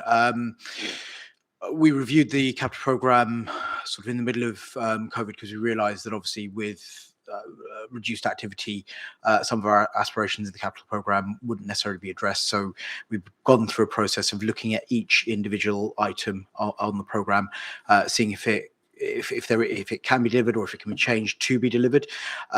So that is the starting point. And the reason I mentioned that is then once you've gone through that process and you've got a list that you know you'll be able to deliver on, you then need to look at how you're going to be financing it. Now, you would have noticed from monitoring reports of the past, we've used internal borrowing to finance a lot of the capital program. And we've been very upfront and said that that's not a position that's always going to be sustainable. So there may well be a case to start borrowing. I think probably at the end of the year or early next year, where we start borrowing to deliver the capital program, and that will be financed using whatever the best rate is. So we're open to looking at different ways of funding it. Obviously, the Public Works Loan Board is probably the best in terms of the rate that they give us, but we're open to anywhere. In terms of SIL and Section 106, I know that the leader is bringing a report to Cabinet in December about that, around how it's going to be spent, and the transparency around that. So I would ask, please, if you wouldn't mind holding on till December for that. In terms of match funding, I think a general comment. I appreciate the comments that you've made around the escalator. Generally speaking, our departments are very good at the relationships they foster with government departments and external funders. So generally speaking, big projects like this, we will look to our partners, be it TfL, be it Network Rail, be it the Department of Transport or others, to try and secure match funding. And you highlighted two areas of success there, and there is more work to be done there. I think that's about the relationship that you foster with them and the fact that we deliver when we say we're going to deliver. And that's really, really important, and instills confidence with those that we're match funding against. So I hope that helps. Happy to take any other questions outside on that one. Thanks, Councillor Lukey. So in terms of the governance, I think is what you're referring to, is how this money is going to be spent and the number of projects. So we had about 8 to 9 projects. Some of them were already ongoing, as what we've been doing previously with all the other kind of workflows. So they all kind of fell into this one Hounslow project. So that's how we had such a large number, but they're all really important projects. But then in terms of being able to prioritize them, and I mentioned in my introduction the work that was going on, and we come up with the 23 that will give the biggest savings and preventative measures for us to be able to bridge that gap. But what we're doing in terms of the governance side, I mean, every 6 months we're producing a report that goes to Cabinet to give them an update as to how the money that has already been released to the Transformation One Hounslow project. And then there is this design authority that has the kind of safeguards in there that make sure that the priority projects that we're putting in are actually delivering on the MTFS and also delivering on the preventative measures and the approach that we've taken. So there is that in there. That's the kind of technical side. Mandy might want to add in some extra bits in terms of what we do, because we've already had a couple of reports that have come to Cabinet already, and they will be coming every 6 months. And it's an ongoing kind of process that goes on, and projects will come on board. Some projects will be decided through the agile approach in what we've done, that may decide, actually, we've taken this project as far as it can go without us being able to get so many benefit from it, or we'll be agile enough to change it. So there's all of that, and that's what these measures are in place. Just before Mandy gives some more context around that, in terms of the digital experience, I may ask Lily and Pritam to make a comment on that, but actually the whole work around the digital experience. So if I'm sitting at home and I'm now deciding I need to talk to somebody at the council for all the reasons that people call the council for, what is their experience coming to the council in a digital way? You can pick up the phone. We know the challenges around phone. We know our smart apps. We know who they call and that process. So that is really being refined, and that's the work that officers and work colleagues are doing. So before I call on Pritam and Lily, I think, Mandy, if I've missed anything on that governance side of things. Just very briefly to add, so yeah, we do have a series of gateways in terms of the officer governance to make sure that we're starting things that fit against our corporate objectives, that they're managed appropriately in terms of time and budget and so on, as you would expect. And then, yes, there'll be a 6-monthly update through to the Cabinet. Obviously, you're seeing a version of that report today. As we move forward, the detail of the updates and the monitoring will get more. We'll be able to get into the finer detail of savings being delivered on the trajectory that you've seen in the presentation today. And of course, any of those projects you might want to look at in terms of your future work programme.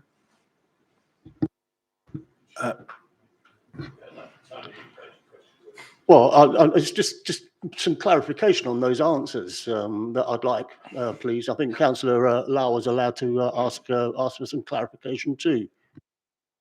He was, Councillor Took. So am I, and I've been patient waiting.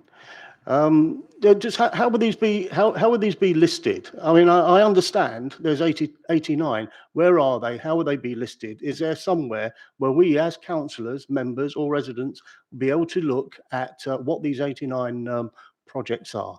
There is that. And there is also, I didn't ask a question about interface and being able to pick up and communicate with council. I asked a question about the planning portal, which is often you try to get it at weekends.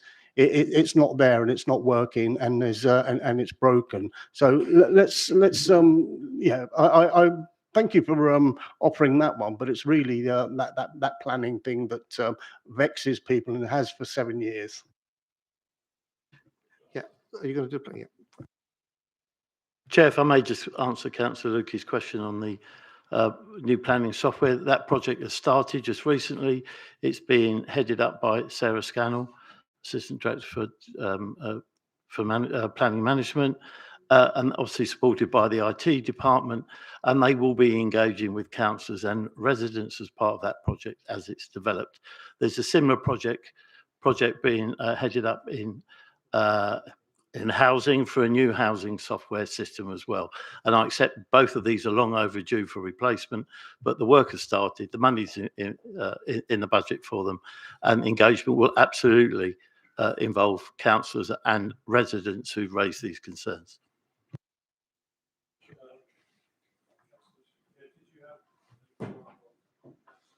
Yeah, I would just, because the other question about the 89 projects is, will they be available moving forward through the Pentala system?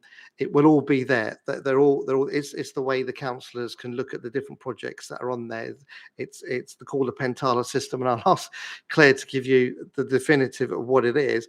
But currently today, you cannot see all 89 because some of them are ideas, some of them are through discussions. But they will all become available. And when I said that some may not get to the point where we're going to spend some extra time, money, so they will change. But currently we have 89, and out of that 89, we have 23 which are in the report today, and how they are being materialized.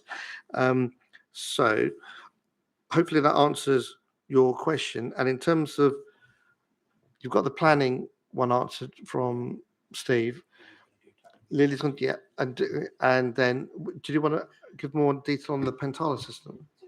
Or Claire will? Or I was actually not going to give detail on the Pentala system. What I was going to say is, yeah, the actual list of all the projects is in the Cabinet report, not the detail, which is in the system, but the whole list is in the Cabinet report, which has been circulated to yourselves as an appendix today and goes to Cabinet next week. Yeah. Chair, in the intro. Talking about Lily and So, Councillor Barton. Councillor Lukey asked a question on tackling inequalities, which I think Councillor Bath is going to take. There was also a question on children's homes, which I think Councillor Bruce is going to take. I think for the interest of time, your question on Bristol Court, Councillor Lukey, can we write to the committee, get the detail and write to the committee between Councillor Atherton and I, back to you in the next week or so? This is a financing, Councillor Roger Watts, and are we maximising our service, or are we spending it elsewhere? On some places that we don't necessarily keep an eye on. And there's also the question about mental health and supporting families who have people with mental health living there and who suffer more and do not get the respite. So I think I want to be absolutely accurate with the committee on that. I think it's better that I do write to you and write to the committee with a full answer on that particular question, if that's okay. Yeah, to the committee. Yeah, absolutely. Does Councillor Bath want to take the inequalities one? Yeah.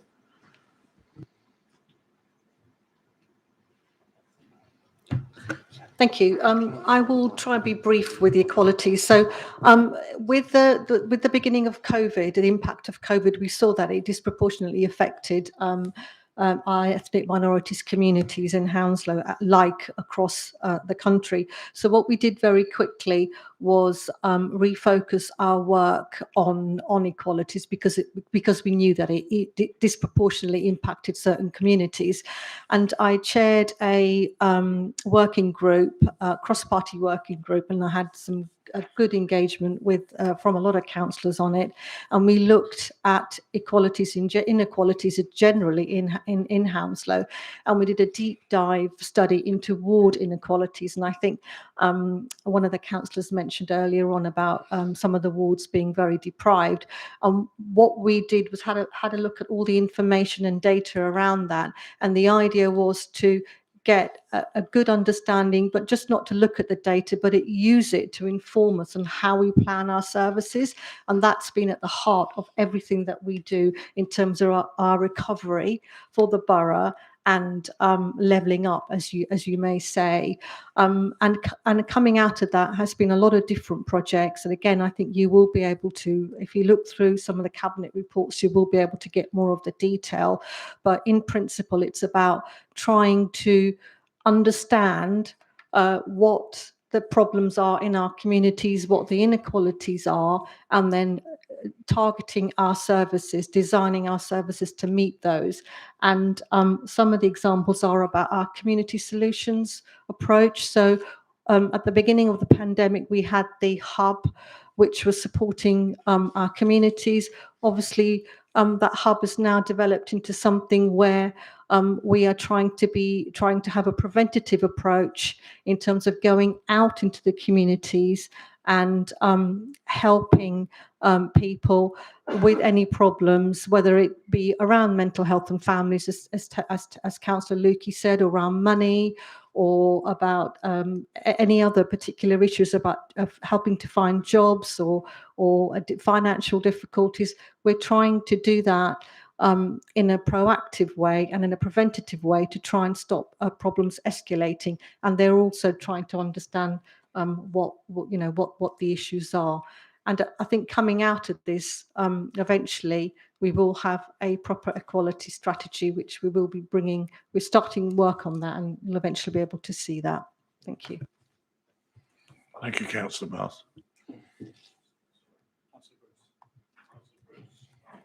Councillor Bruce.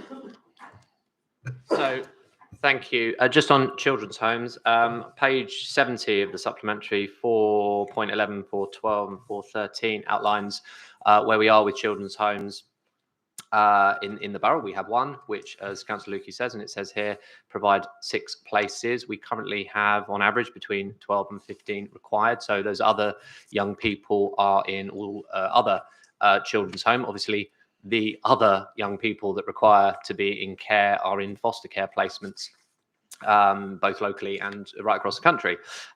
We feel that looking at, and this is what this report is saying, some of the spend should be opening a further children's home. We believe that that is the right approach in order to A, maximise the quality that those young people are getting, and B, potentially make some significant savings as to what we're spending at the moment. In terms of being assured, I think that was your question about the quality that's happening and how we can make sure that our young people are getting the best. Clearly, that's a slightly difficult subject because of what we're going to be discussing at the next item, this overview and scrutiny, because our children's home is subject to Ofsted, as all children's homes are. So we would hear that about other children's homes. We've heard that about our own. We've had a very successful children's home for many years, but unfortunately in the last few months, not so successful. And we'll be talking about later how we have already, and we'll be working towards improving that significantly in the future. Social workers work directly with those young people in our home, but also in the homes elsewhere. And if Ofsted and or social workers had any concern about the quality of provision that the home is providing, or the quality of provision directly for an individual, we would significantly, the team, not me, obviously, would look significantly, would look at whether that young person should be moved and what support could be put in place in order to maintain the provision, because that is important, that stability. But ultimately, if they do need to move somewhere else, then that is what we do. By building another children's home, and potentially a third one as well, that's some way off in the future, that gives us capacity in the borough to have these young people here, but also to have young people from outside. If we had 18 places but only needed 15 at one point, we could open that up externally to other local authorities. But I mean, we are talking somewhere, I'm talking hypothetically, and some way off, even if that was there. I think Candice is going to answer the one about mental health. Cool, thank you. Are you not? No. I can do what I'd already said to do a time. Oh, right, sorry. Okay. Chair, just no one else is coming up. It's going to end once more, but I'm just asking the officers to Tony, on the aspect of the actual project you're referring to. It's on the economy portfolio, the last one, and it says, there's no page. I think it's 89. Is that 80? 80. Does that say 80 or 89? In the appendix. It's in the appendix, and it's in the economy portfolio, and it's in the design phase right at the end. Blue square, which references digital, and it's in there. That's the project. Okay. It's in the appendix of the cabinet report. Oh, they're not saying. Oh, God, I'll send it to you. Is it not enough? Can we deal with this later? Yeah. I'm very conscious of time creeping on.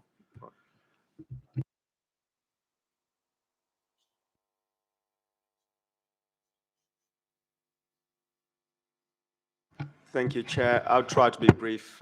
Hopefully not every single Cabinet member has to answer these questions. Most of the questions actually have been answered, so thank you very much, Cabinet. The one outstanding is just going back on what Councillor Lukey mentioned, which is about this projects that we've got. We've got 89, but some of them are just ideas, as Councillor Khan has said, and some of them are actually fully implemented and they're working. These projects, what's the cost of setting them up? Is that a saving efficiency that we could look at? Or is it just the setting up itself a cost saving in its own right? So I wonder with 89, well, 23 active, whether there's been a cost indication on that.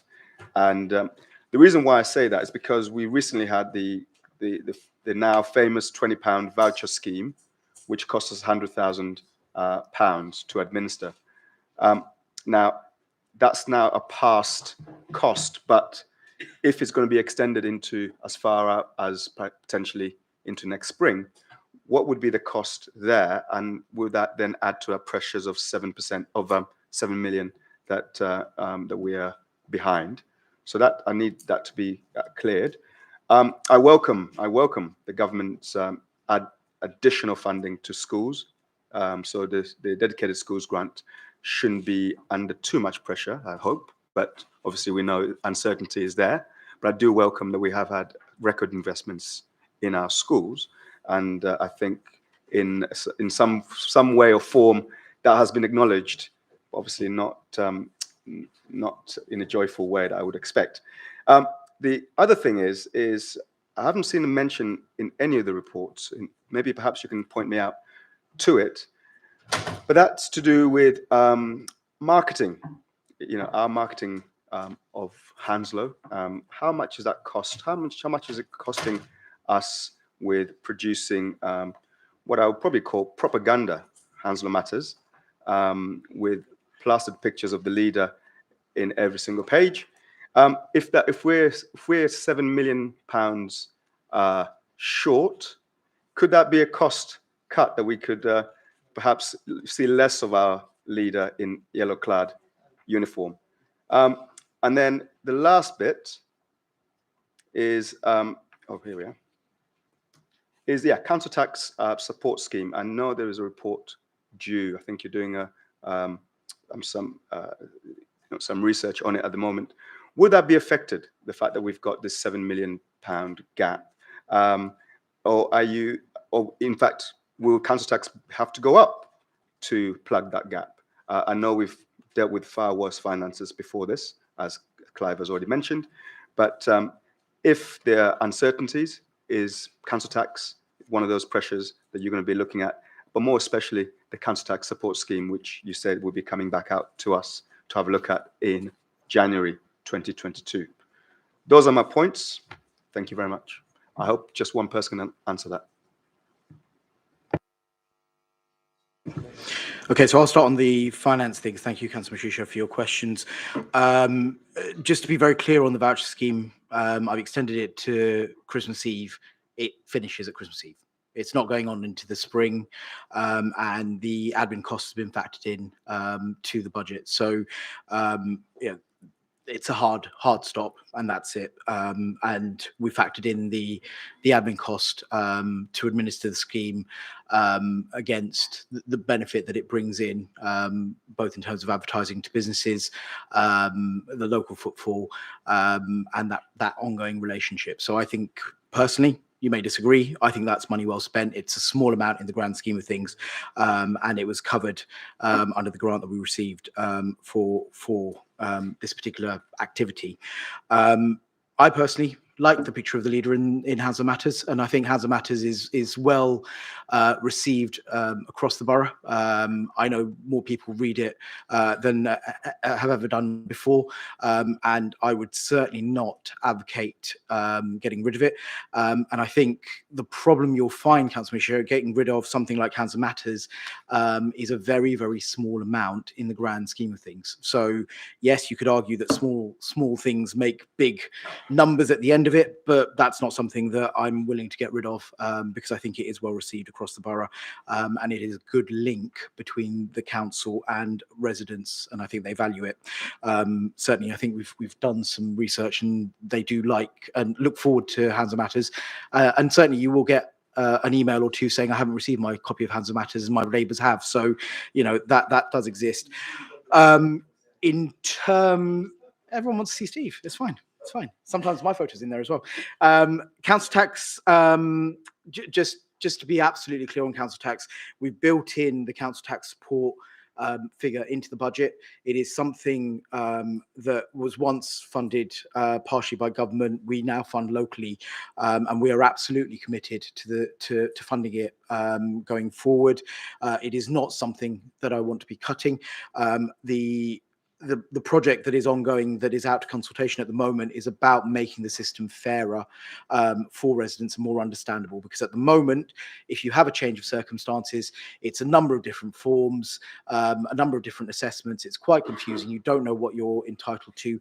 With more and more residents moving on to universal credit, that link will become stronger over time.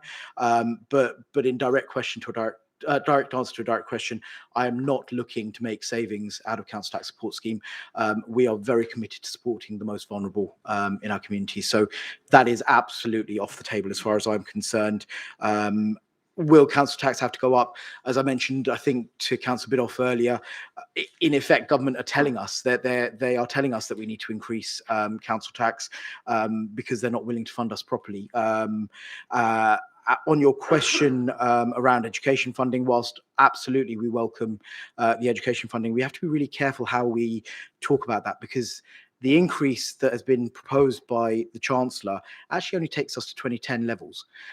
So yes, it is an increase. It's the same as is with core spending power for councils, only takes us to 2010 levels.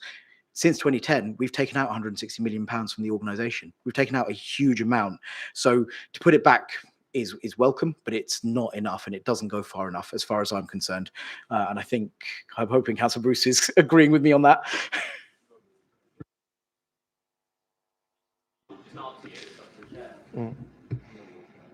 Yeah, if you can make it brief, Tom. Yeah.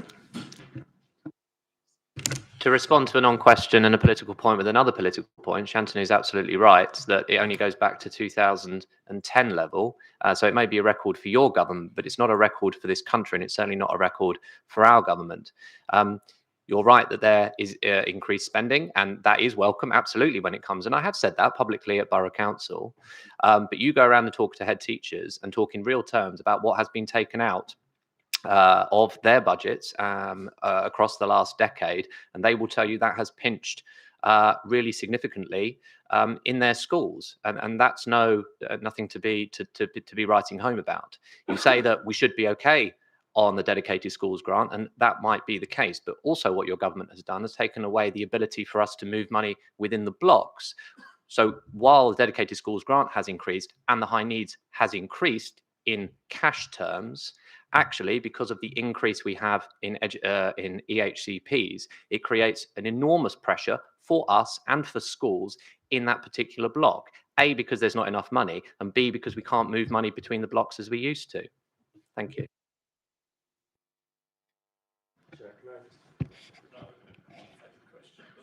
Well, everyone else, I'll rebuttal. We're not in debate.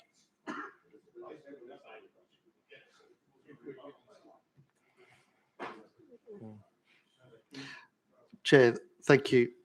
Yes, in relation to the questions that Councillor Mshisho asked in relation to the number of projects and why we have so many, and why don't we have all 89 projects running now today in full-fledged, and where we can see the benefits, is because the projects are some of them are in idea stage, some are in a discovery stage, the design stage, and some are in delivery stage. And where we're describing the projects that we've got today is how we break up the various different projects that we've got going on. Chair, I didn't ask that question. You did cover that earlier on, I think. I didn't ask that question. But you did. You asked the questions about how we're getting the 89 projects. Have I not? Okay, fine then. You didn't ask it. If you didn't ask it, there's no point in me answering it. But what I will let's do, not get into an argument no, I'm about not. But what I will she said, do is just following on what my colleagues have said is, we do know since 2010 10, we've had about 60 pence in every pound gone from our pocket. So we're now working with a minimal amount of money. And actually, if we don't think about what we're doing, what do we do? I mean, we can't stand still, right? We've got to move forward, and that's what the team does. It looks to the future, sees where we are, finds things that work. All corporate organizations work in an agile way, and we're just working in an agile way. And I would not be very, nor would you, if our senior leadership team were not thinking about the future, then what is part of their remit or part of their job? So there is that, and well, I'll leave it there because you said you didn't ask that question. So there you go.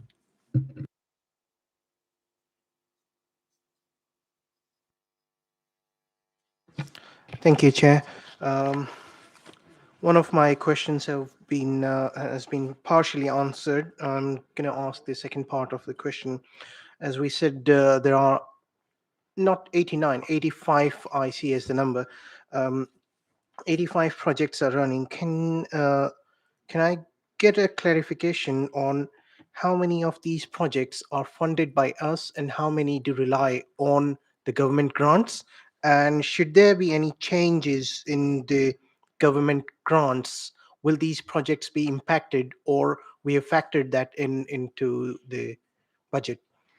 And my second question, I saw the page where it says the Hounslow One savings plan.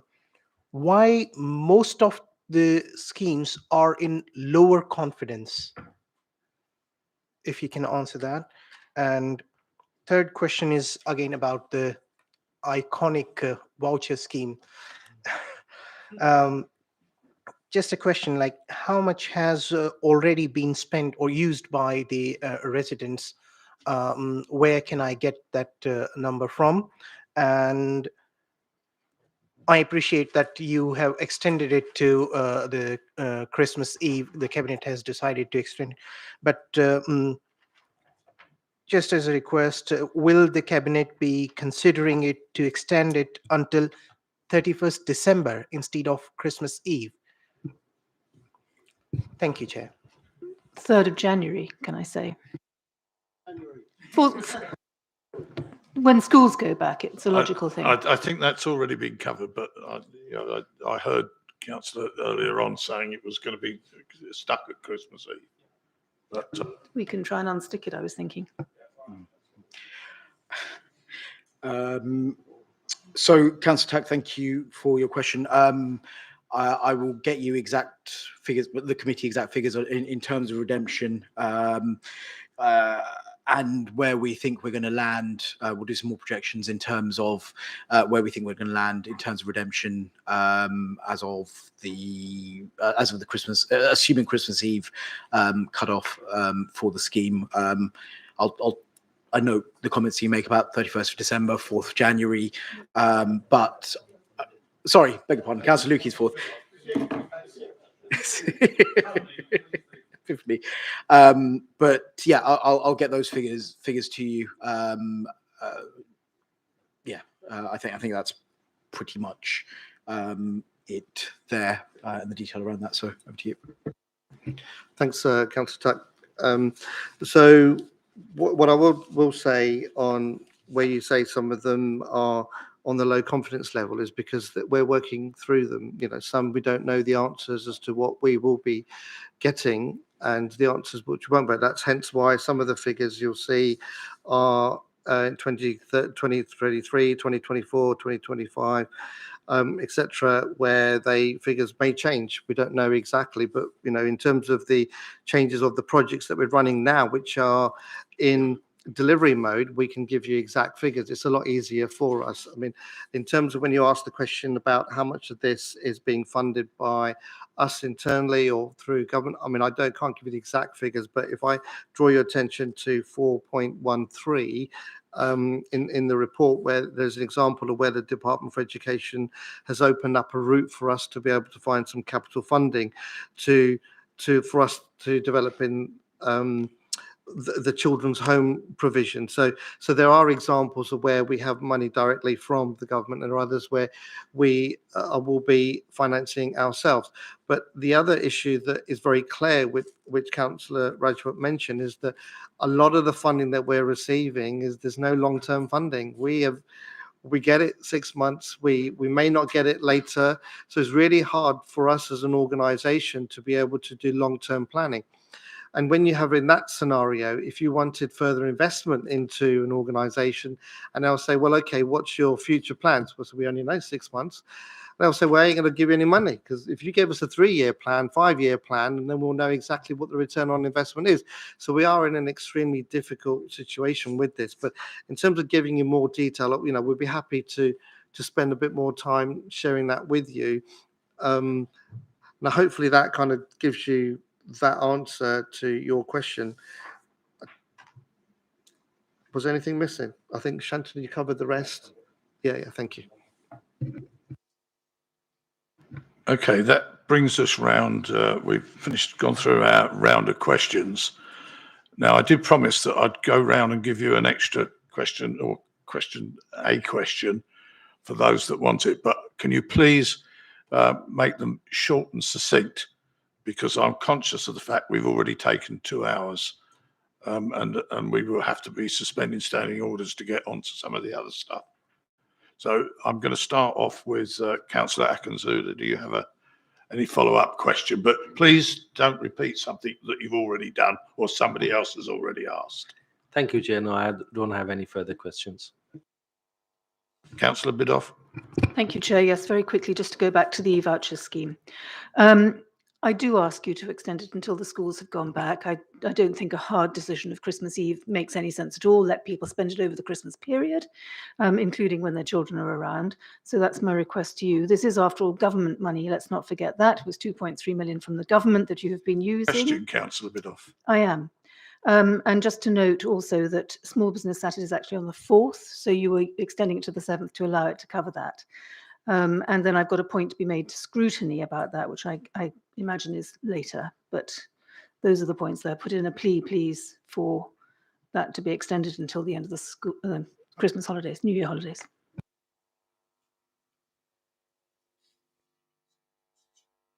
Councillor Chowdhury had to leave earlier. So, Councillor George, do you have any further questions?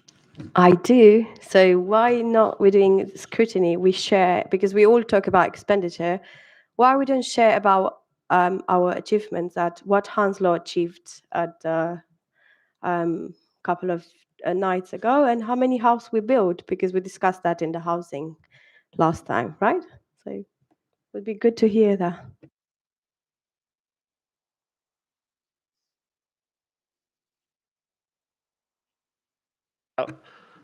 Hitting the housing target 6 months early. So we built 1,000 council homes. We hope to build another 300 more before the end of this administration. We're proud of that. We've issued a press release on that. And again, I think it's one of the reasons it was actually mentioned in the citation for winning the award last Thursday was around our commitment to building council houses. Thank you. There, that's not quite financial strategy, but yeah.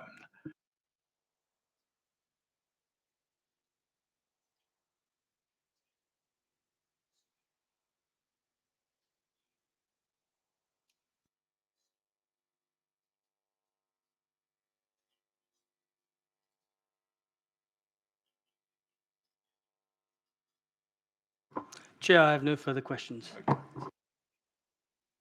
Councillor Lukey, do you have any further? I just want to make sure. I just want to ask that the responses that were promised to be written to the committee are actually sent in good time.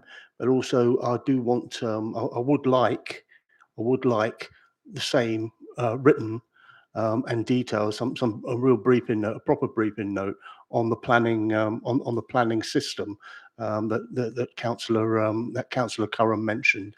I mean, I've had this before, been told it was coming before. Just want something more definite, some timescales, and what's likely to turn up If that can be written to, and it could even feature as an item at a future meeting too. This is the second meeting where a planning paper has been postponed. I understand the reasons, and I understand the importance of checking on the children's home report, but planning has been left off. This is a second meeting. Okay, Tony. Right, Councillor Mashisho. Much for giving me a platform. Right.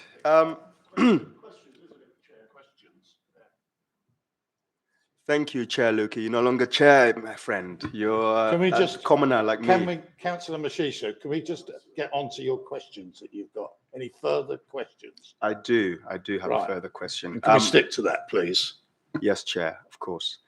My question really is about going back onto efficiency. Now, we've looked at the One Hounslow projects, but where else are we finding efficiencies, or is the combination of projects that's your solution to finding efficiencies since 2010? Can we find other ways where we are actually reducing the size of the administration, the size of government, local government, and finding efficiencies in that way? Or are we always getting bigger and bigger and bigger? So can you show me some examples where we have found efficiencies other than projects? Thank you, Chair. Yeah, thank you, Councillor Mashisho. I'll draw your attention to the slide pack. There are examples in the slide pack.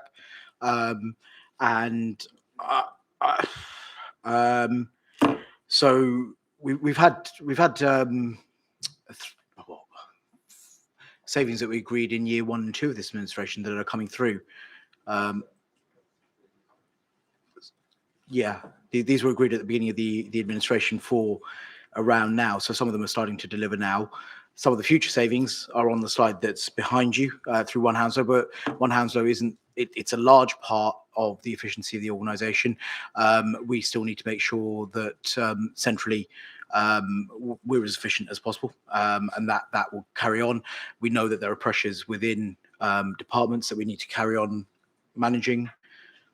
What do you mean one efficiency? I don't understand what your question is.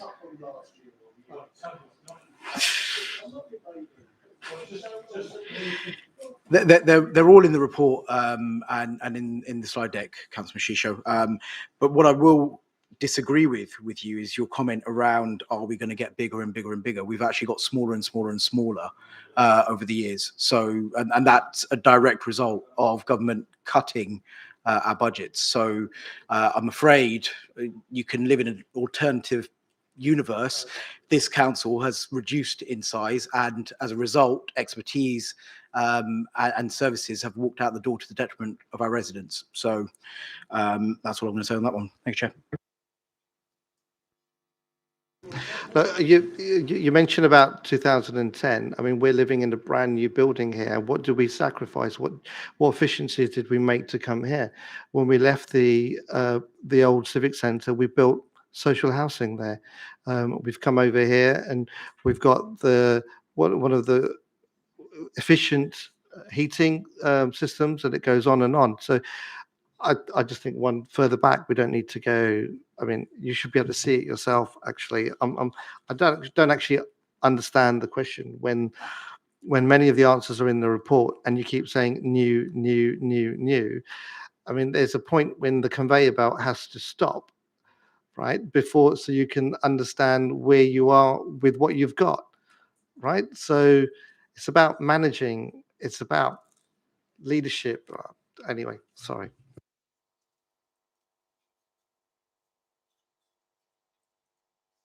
Thank you, Chair. No further question.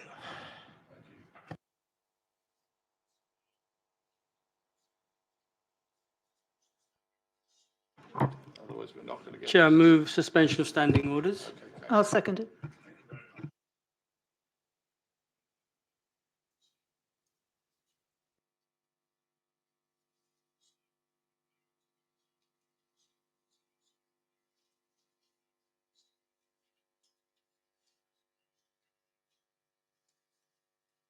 No, no. The only thing is, I'll agree with the Councillor Tony Luki that if we can get all the information in time so that we can further look into that in the near future.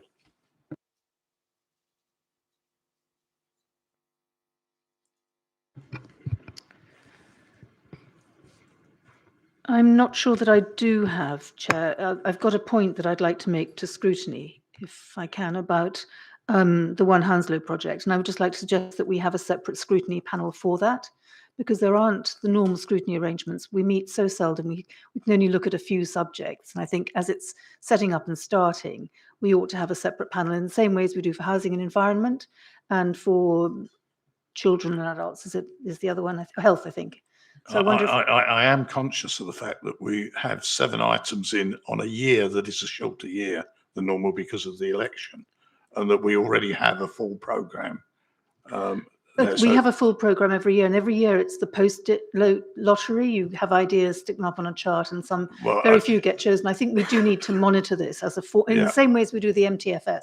Put it that way. But I know that myself and the chair of this committee have looked at the problem of this year with having 7 projects already going, and that we, trying to squeeze other things in, and it is difficult because we're not talking about a full year being available to us. No, and I'm not talking necessarily just about this year either, which is why I'm suggesting yes, we can look at that as a longer term thing, a separate panel for it, so that it can meet outside the general meetings that we have of overview and scrutiny. It would be an additional panel. I think that's something we should debate as a but I'm putting it forward here in this panel, context. But when we get to scrutiny in itself, that we can talk about that. Yeah. Right. Okay. Councillor George, do you have anything to add on? No, thank you, Chair. Right, thank you. Councillor Luki? No. Chair, I'll move the report. Well, I'm going to let people speak, Tony, so that's what we got. Councillor Mashishu. Thank you, Chair. Just my small comment to say I'm pleased that the dedicated school grant is being intact and is not going to be under any pressure. And I welcome the record investments in our schools by this government, which is a record since the recession of Labour in 2010. So I'm really pleased that the Conservatives have returned us back to those 2010 figures. Right. Good. Councillor Tack, do you have anything to add? No. Right. Councillor Lau, I'm going to ask you to sum up on the points of the debate and see if we can come to an agreement or a consensus where we can then go forward. Yeah, thank you. Cracking. Okay, Chair, thank you very much for that. And I think we can all agree that the debate and discussion this evening has been quite extensive and detailed. We've covered a whole host of topics across the medium-term financial strategy and One Hounslow. Now, right, how to condense this all into a couple of succinct bullet points. Here we go. I feel from the discussion this evening, the following areas are up for consideration. The report itself is for us to note and to make consideration, to consider and maybe make some comments on, right? So as far as I can tell, the consensus of opinion around One Hounslow is that in terms of reporting and governance, I think we need a little bit more detail. And as Councillor Biddulph said, a recommendation there is perhaps at some stage, if it is possible, a panel could be set up because it's such an overarching project in itself. Would you all agree? Okay. The second issue, which has been mentioned by a number of councillors and referred to by cabinet members as well in their responses, is inequalities across the borough, how they are embedded in the MTFS and also within the One Hounslow project. So again, we're recommending as a committee that further thought and guidance and strategy should be evolved to make sure that that is taken into account in the future development. Am I in agreement, councillors? Yep. Sorry, Chair. Okay. The third one was slightly contentious, but we did mention on a number of occasions, and that was the £20 voucher scheme. Everybody's got their own viewpoint, but it looks to me, generally speaking, that it has been a very, very successful enterprise at a really, really tough time within our borough, where small businesses needed to be supported and encouraged.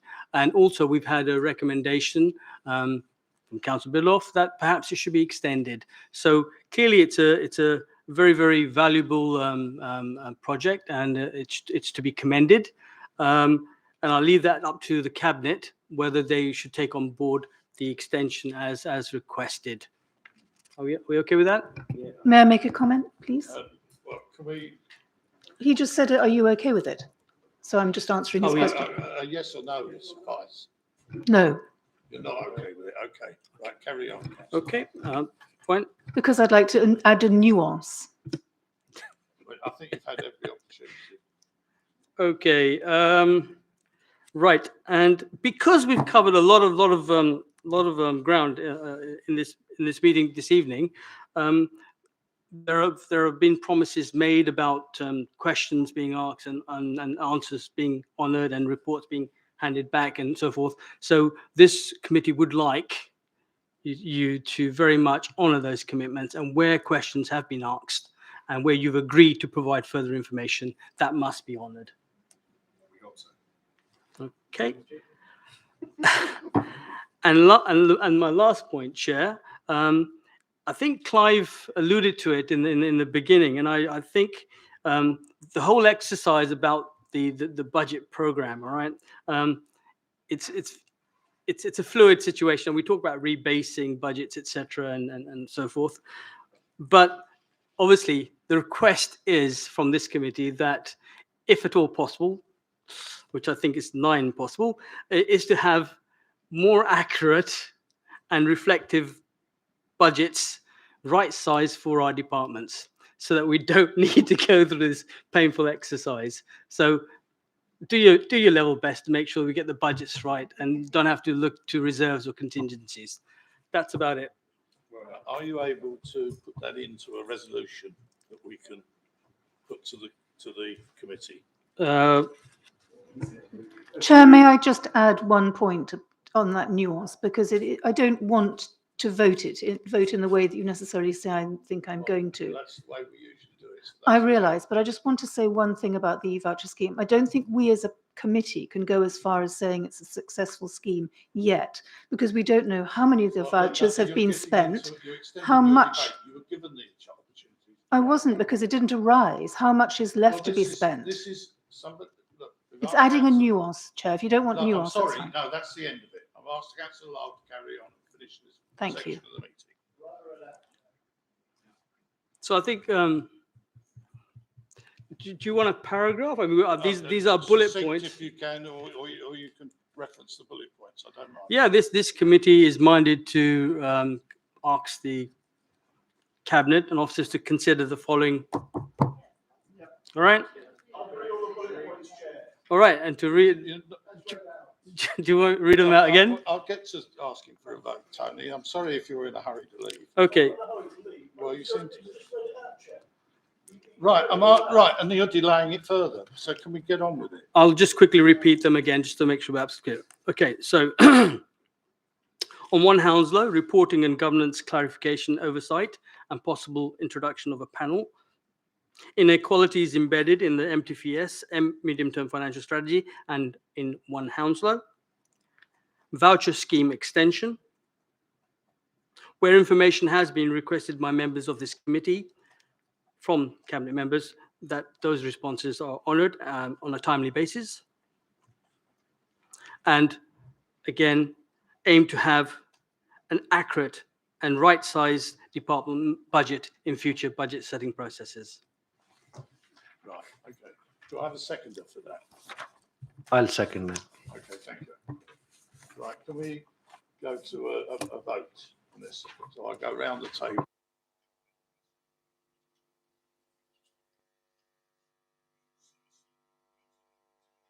Agreed.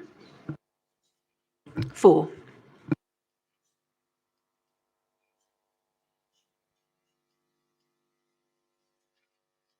Are you in favour of the resolution?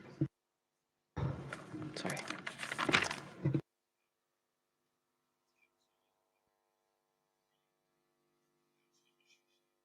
4.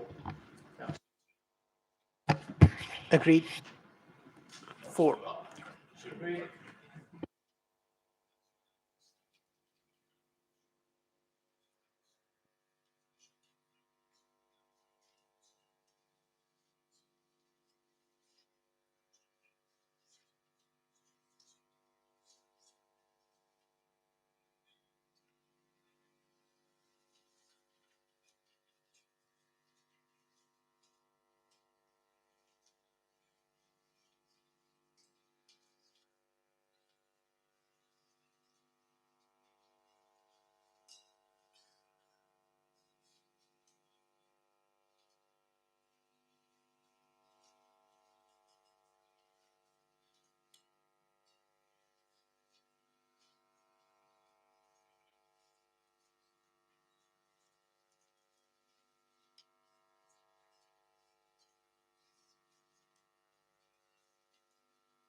Right, can I just say that we need to complete this before 11 o'clock, hopefully quite some way before 11 o'clock.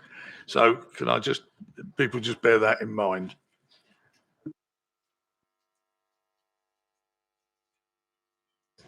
Thank you very much. Oh, thank you, Kay.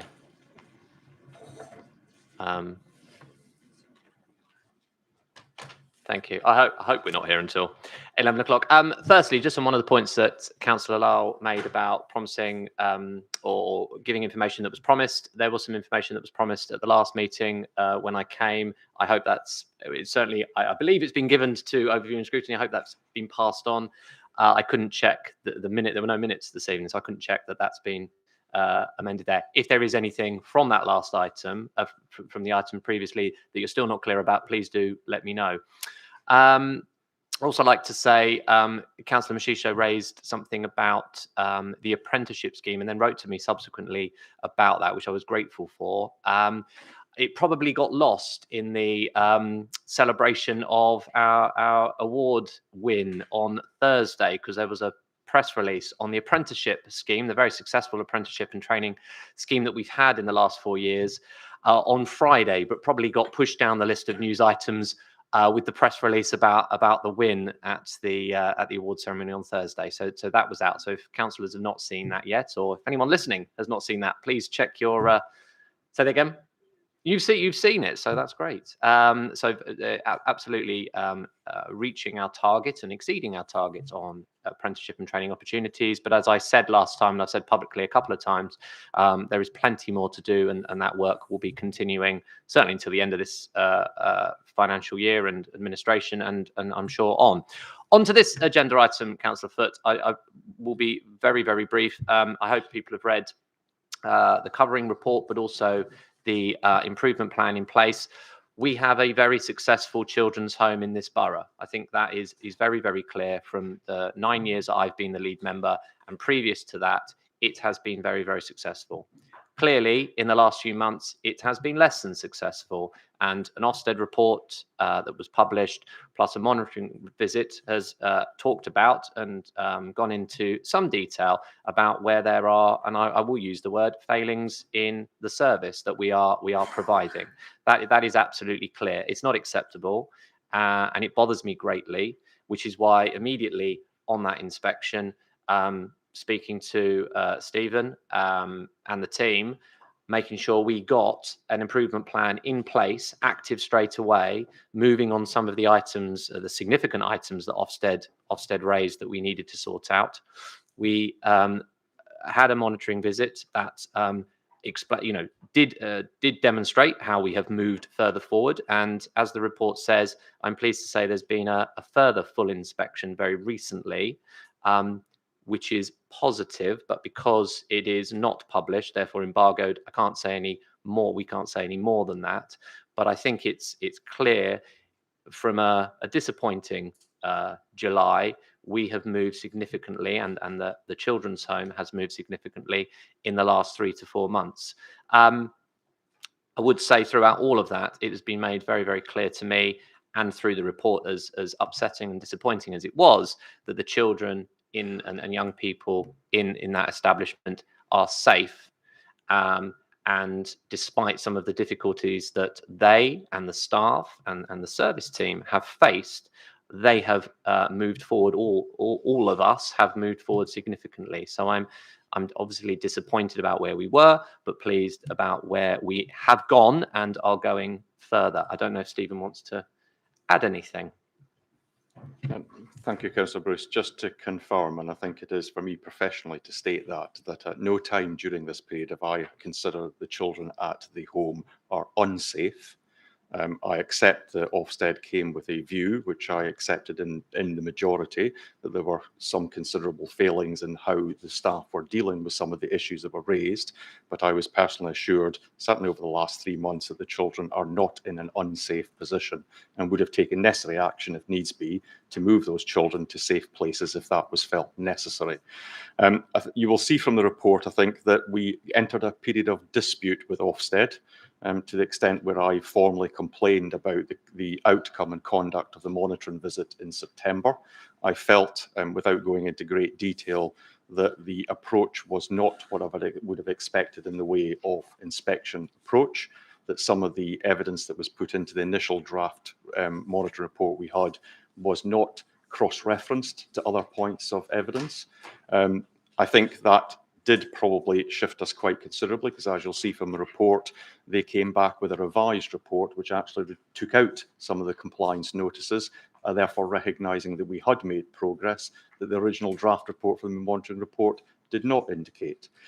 To pick up on what Councillor Bruce said, and again, because it is embargoed at the moment, we have received the draft report from the full inspection of 21st and 22nd of October. We received that on Friday. We have a 5-day period to make comment on that. Without divulging that, because it isn't something I can put into the public domain, but I would not be unsurprised when you see that report in the public domain when it is finally approved, that the compliance notices are all lifted. Therefore, we have met the compliance notices, and that there will be some clarity from Ofsted that they are in agreement. There are no widespread concerns about the safety and welfare of children. And I would anticipate that that's what that report will say. I think the other comment I'd make, and I think it is for me professionally, again, another important one, and I take full responsibility for the decision that was made, is that Ofsted reports frequently don't reflect the context of what they see. And what we had here were in the 6 residents, we had 2 residents where probably during the period of February to March through to June, they particularly challenged the staff group. We had one individual whose behaviour was highly risk-taking, extremely risk-taking, I'd say, in some situations related to alcohol, potential exploitation by other unknown individuals, and other factors related to that. Another resident at the same time whose behaviour could be best described as testing, which adolescents tend to do. And I think that did probably challenge the staff. In consultation with colleagues, and it was a disputed decision internally, I made the decision not to move those children from the home. It is frequently the approach to move children on that are causing challenge. And I was not evidenced by colleagues that moving those children would be to their best interests. And I felt it was necessary that we held on to those 2 children to address the behaviours and to address the support they needed. That did, I think, challenge the staff group.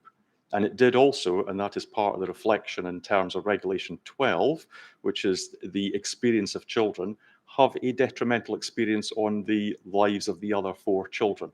I am pleased to say, however, that I feel vindicated in that decision. And it was a decision about, in essence, how the home operated and the impact on all 6 children, that over the last 2 months, the behaviour of those 2 children has stepped down considerably. And the individual taking significant risky behaviours has stepped that down and recognised the risks to her as an adolescent. And the individual challenging continues to test, but not in a equally as dangerous and risky way as she was doing probably at the end of summer. So I think that decision was the right one to do. It did, however, pressurise the home. But I would not go back on that decision, and I take full responsibility and accountability for that decision that we made for those 2 individuals. Thank you, Chair. One very, very quick and small point. I would also like to emphasise the role that corporate parenting panel play in this. Councillor Mashisho and Councillor Chowdhury, who's no longer here, sit on that panel, and Councillor Todd, who's in attendance, attends corporate parenting. And I'm very grateful for their support and also helpful critique that they provide, because I think that robust criticism of situations like this is exactly what corporate parenting and the role that we all play as councillors, play as corporate parents. So I would be, we took the original report to the corporate parenting panel in September. We will, once it's published, be able to take the most recent report to corporate parenting panel in December. And along with welcoming your views, obviously, I would look to corporate parenting panel to provide additional views and ideas about how we can take things forward and strengthen the work of the home. Thank you. Right, thank you, Councillor. Can I, before we go into the questions, can I just underline the need not to mention the name of the children's home, and I've been asked to repeat that, just so as we don't put the children themselves in any sort of awkward situation. So I'm now going to move to questions. So I will start in the same format, which is Councillor Akinada. Thank you. This is always a privilege to be the first one. I know it's a very sensitive issue, but I would like to know that what monitoring mechanism we have already in place, that and what were the failures why we were there in the first place, and after that what steps have been taken to improve that monitoring system, that we won't end up in the same situation in the future. Thank you. It's a very, very good question. There are yearly, basically, Ofsted visits to the home, and they have been good and outstanding in the past few years. There are also biannually monitoring visits, additional monitoring visits that happen throughout the year, and there was one in February of this year that was broadly supportive. There are always things that come up that need to be improved, but that happened in February. There are I never remember the right, is it section 44? No, regulation 44. I keep saying the wrong thing. Regulation 40, it's regulation, not section. Regulation 44, that are monthly visits by an approved inspector that look at the quality of provision there. Now, that was one of the things that we held to, and clearly that didn't match in July when this happened, the Regulation 44 report, and the Ofsted didn't match up. So we've looked at, and Stephen will be able to talk about a little bit, I'll let him come in now, about exactly what we've done to strengthen that work and also strengthen the oversight from the leadership team in working with in the home itself. So Stephen. So just to reflect on the Regulation 44, so we've changed the provider. We moved to do that just immediately after. We had discussed doing it before the monitoring visit. We did it immediately after. I'm glad to say that the quality of the Regulation 44 reports that are coming in are much better. They're far more detailed, and they track actions that are discussed with the unit manager and the responsible individual. So that is an improvement, and that helps in terms of myself and the responsible individual to track what's going on in the home. In terms of the additional support, we've stepped up the engagement with the allocated social workers who are allocated to the children from the teams. So in the immediate requirement, I require the social workers to be visiting no less frequently than every 10 days. to see their children, to spend quality time with them. I think there had been a little bit of a tradition that because children were placed in our home, they didn't quite need the same level of support from the allocated social workers. So I've switched that round, and I will maintain that level of contact until I'm satisfied that the team are getting the right support from the allocated social workers to deal with what is some fairly challenging behaviour. And they do need that external support to be able to deal with that. It's very difficult, having started my career in a children's home, it's very difficult at 12 o'clock at night when you've been forced to deal with challenging behaviour all day to know what to do with it. So the actual allocated social workers coming in on a regular basis support the team to talk that through and to plan how to deal with that and to make links with other professionals, IGPs or the CAMS team or whoever, to support that support for the youngsters to make sure that they are managed effectively. So I'm more positive now that we've got a better infrastructure, and we've engaged an external consultant for a period of time to support the new unit manager to get to grips with his role, because I never underestimate how challenging it is to be the manager of a unit. And he's stepped up, and he's needing a bit of support to do that effectively. So we've allocated a resource to him to that as well.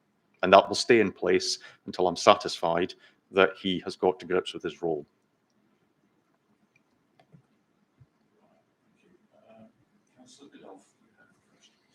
I do, thank you, Chair. Neither of you has mentioned the context, which is in the paper, which is of instability at head of service level. I'm not sure what head of service means, and also in the unit manager changing and knowing that you had challenging children living there. I'm not surprised by the fact that there are challenging children living there. That's surely what you can expect in a children's home.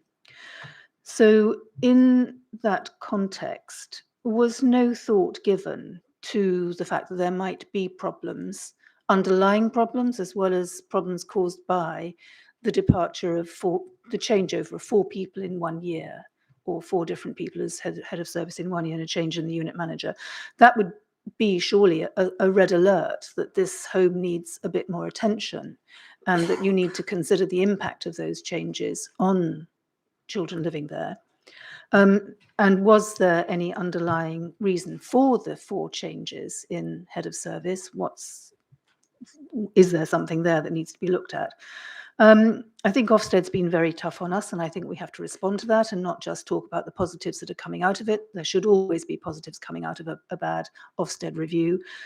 So I don't see that as anything other than the right response, rather than something that we should be necessarily very proud of. Have you reviewed the overall, and sorry, just to go back to on one point, you said they weren't safe. They were safe. Do you mean that they were also safe during this period of instability? I think we need that to be clarified. Have you now considered a review of the overall risks if there are similar changes in this home, and where in other places we've got children in the home that we've got somewhere else, and where we're placing them in other locations? And what are you doing to reduce the overall risk from these instability, whatever causes the instability? I foolishly didn't write all those down. I'll try and remember exactly what you asked. So in terms of the instability within the home and the head of service, we're talking about the head of corporate parenting.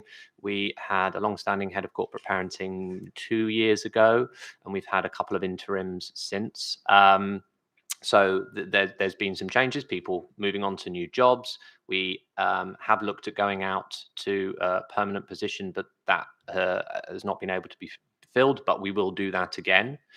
Exactly the same situation, or very similar situation, with the manager of the children's home. Very long-standing manager, very, very successful, would come pretty much yearly to talk about the home and talk about the usually successful Ofsted from the home to corporate parenting. So, you know, she was highly regarded by the staff, but also by the young people that were there. She retired, went out to recruit a couple of times, I believe, and I seem to remember, and couldn't. The deputy, who is now the substantive, did step up in an interim period and now is stepped up permanently. So that has, we have more stability in the service there, which is more ideal. You're absolutely right. I mean, these things some turbulence does create, I wouldn't say red flags, but that was your words. But the previous Ofsted reports, the monitoring visit in February, the Regulation 44, the work that the social workers were doing in the home, raised some issues, as you say, with difficult behaviour with some of those young people, but it wasn't on the level that Ofsted have spoken about here. So you're absolutely right that we do need to consider that perhaps in a different way going forward. And I know from some of the stuff that Stephen's already said, that is being looked at, and it will be stepped down at an appropriate time.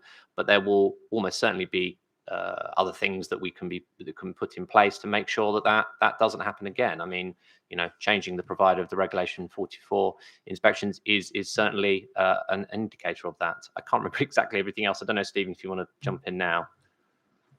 I think I'd accept your position there, Councillor Biddulph. There was instability. What I do reflect on is the decline happened very quickly between the February-March of this year into the April-May at the height of the activity of the two individuals. So I think it was a bit of a perfect storm, I think is the colloquial accent, of the instability, the new management arrangement, and particularly challenging adolescent behaviour inside and outside the establishment, connected to members of the community. So I think, there is a lesson for us in that, because that kind of behaviour is what we will see more of, given the nature of the change of the children we're dealing with. It is a change for the staff, and I think the staff have recognised that this was different from what they've experienced before. And we've put in, as you see in the improvement plan, some training for staff, and there will be ongoing training about behaviour management, how you deal with some of the presenting risks as they present themselves to you in the day-to-day living environment. So I think there is learning to be had there, and it's regrettable that it happened in such a short period of time, so quickly, but I think it has alerted us now to what we need to do, because my anticipation would be that as those current residents move on, it will be more of the same. And in picking up what Councillor Bruce was saying, is our decision to potentially build a second children's home is very much to deal with more of those children, because they are out there in the independent sector, and we frequently are being served notice by establishments to move children when they become difficult to manage, is often the term that we're given. And I go back to what I said, is the decision we made, was not to move our two difficult to manage children. But I would say we have slightly paid the price of that in the Ofsted view. It would have been easy for us to move those children on, and I don't think that would have been the right thing to do. But it's come to a consequence, but there is learning from that, I think. Can I have a supplementary? Yes, it is very quick. Yeah. I didn't have one last time, though. Can you assure me that either there is already or that there soon will be a revised risk register? Presumably you have a risk register for these situations in your department, that when there is a change in a significant leader, in this case, two significant leaders, that must be gripped and there must be something done in the interim before there's a replacement. Simple, straightforward answer, yes, it's on the risk register, the departmental. Thank you.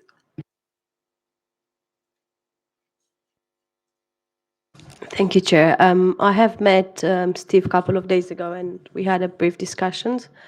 One of my questions has already been answered, so I'm okay with that. I just want to say that I'm proud to hear that we have made a decision not to move these children, because in many occasions we hear children, they'll be moved, and yes, we did suffer consequences, but I'm glad that he's gone up to here. So no, I don't have a question. It's already been answered. Just to briefly respond to that, thank you. And the stability of young people in that situation is very, very important. We take that seriously. We report the stability in foster care placements and in care homes of our children in care to Corporate Parenting Panel, because, we have to, but we do because it's important, and that's the thing. that we can show how we are best supporting them. So, there is a decision to be made, and Stephen says, and I agree that was the right one.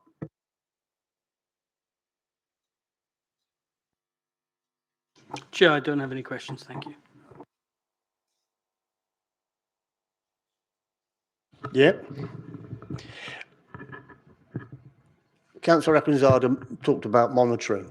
I'm really going to talk about support. And what you had is you had somebody stepping up, a good deputy manager by all accounts, from what I've heard about this particular children's home, and from reading the Ofsted reports as well, which were not included in the documents here. I had to go and look for them.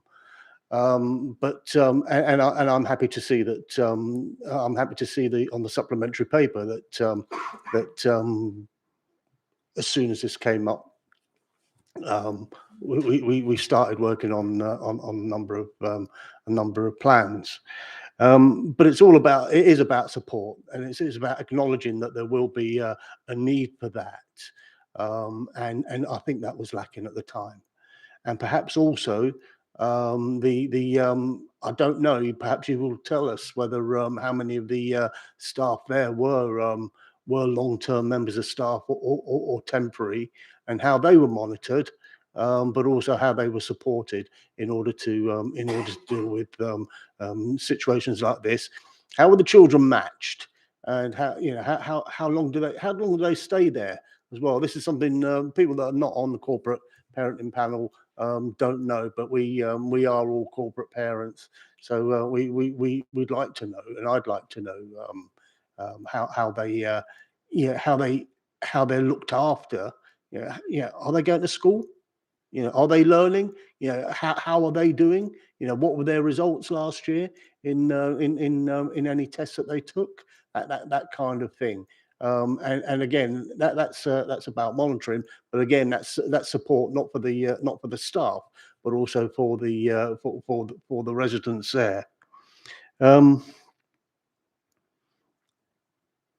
many of these? And I'm glad you didn't move them. Yeah, absolutely, because if you move them to another place, we end up spending £5,000 a week, or however much we're likely to spend there. And they give us a shout a couple of months later, take them out, and then that's additional disruption or further disruption to these young people's lives. One thing I was concerned about as well, because there perhaps don't seem to be mechanisms here to support staff.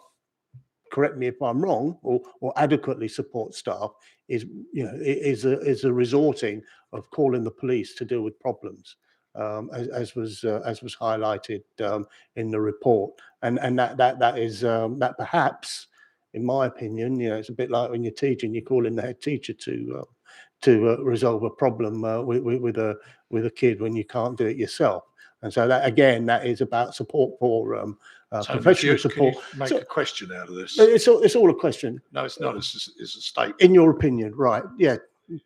Yeah. Well, yeah. You know better. I will. Thank you, Tony. I'll leave some of the technical about how they're placed and to do with the staff. I think it's very clear over the last few years that staff have been adequately supported. There has been training in place. There have been lots of inspections. Social workers go in regularly, even though that has quite rightly stepped up very recently. I would also say that, to be clear, and Stephen talks about when the issues particularly started, the manager didn't just retire and then the issue started. We are talking about quite a significant period of time since that person retired. So the support in place for the deputy who was interim or acting in that capacity while that was taking place. So, clearly we need to look at how we continue to support that individual and support that person more, and the rest of the staff. I'm not saying that everything was perfect, but it wasn't that there was nothing. The individual, the head manager, retires, and then suddenly this incident happened. We are talking about a number of things that come together to create this problem, and I think that's worth talking about. That's worth highlighting within that. Some of the specific issues about staff and placing young people. Okay. Matching, there is an agreed process nationally about how you match, and fundamentally it looks for issues about whether or not a child poses a risk to another child. So if you've got a child that might be involved in criminal or sexual exploitation, you would be assured that there is no other child vulnerable within that establishment. So the matching process nationally agrees that. So as a children's social care department, we have an obligation to ensure that when we place a child, we've gone through matching. So our brokerage team do that. And as a registered provider for the home, we also have a duty to ensure that any children come to us, we match against the current residents. That doesn't then mean that once they've moved in, that the scenarios don't change. So matching is done at the point of admission. It's not done on a recurring basis. I think in terms of staff group, Councillor Lucky asked about the staff. Majority of staff at the home have been there for quite a considerable period of time. There is a positive in that in terms of stability, I think, in terms of a strength of a staff group. That's evident to me. They are quite supportive to each other. But I think it also brings some disadvantages about experience and awareness and learning from elsewhere. And that's one of the things we're now putting in place, that they are dealing with something they might not have dealt with before. You picked up on the police, that's a key indicator there of how successful they were feeling. There are times it is appropriate for a registered home to contact the police, either for the welfare of a child or the welfare of staff. In hindsight, in conversation with the staff group, because I met with them about 2 or 3 weeks after the first report, it was very clear to me they had got confused about what was appropriate use of the police intervention. And also, more importantly, what was appropriate for them to be involved in. So I gave them some clear instruction about what they should and should not do. So when a member of staff says to me, I'm in the middle of a busy road trying to protect a child, my immediate is, you should not be in the middle of a road. That is not a requirement of your job. If you have an adolescent who intentionally moves into the middle of the road, there is no requirement for you to be in the middle of the road trying to save that child. You cannot expect to be doing that. The police can be engaged there to try and secure that child because they have a public protection responsibility and to manage that. So I think the staff got a little bit confused and we've had to work through. So there is now a standing requirement that if they call the police for behaviour management, I must be informed. Because ultimately, we are the registered provider and I need to know when police enter our facility and for what purposes. And I'll be very clear that it is not managing behaviour that I expect them. But again, in all fairness to the staff, I think some of them were best motivated to try their best when sometimes stepping away might be the better option. You do no risk to a child by leaving them to consider their situation rather than continually coming at them. And that's a difference potentially between dealing with a 12-year-old as opposed to a 15 or 16-year-old. And I think the staff have had to reflect on what's the right technique. And that's something we'll support them through because they will deal more with the top-end adolescent and the challenging behaviour rather than the younger children as we progress.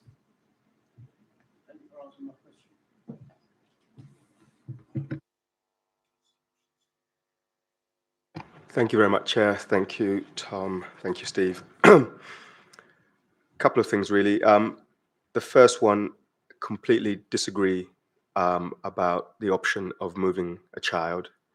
Yes, I understand the stability, but you can't say that moving a child is not an option you're willing to take.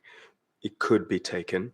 And I think sometimes it could be the fresh start that they require in order for them to move on. So I think perhaps we don't have the provisions for them to move. I understand that. Perhaps we don't have the money for that.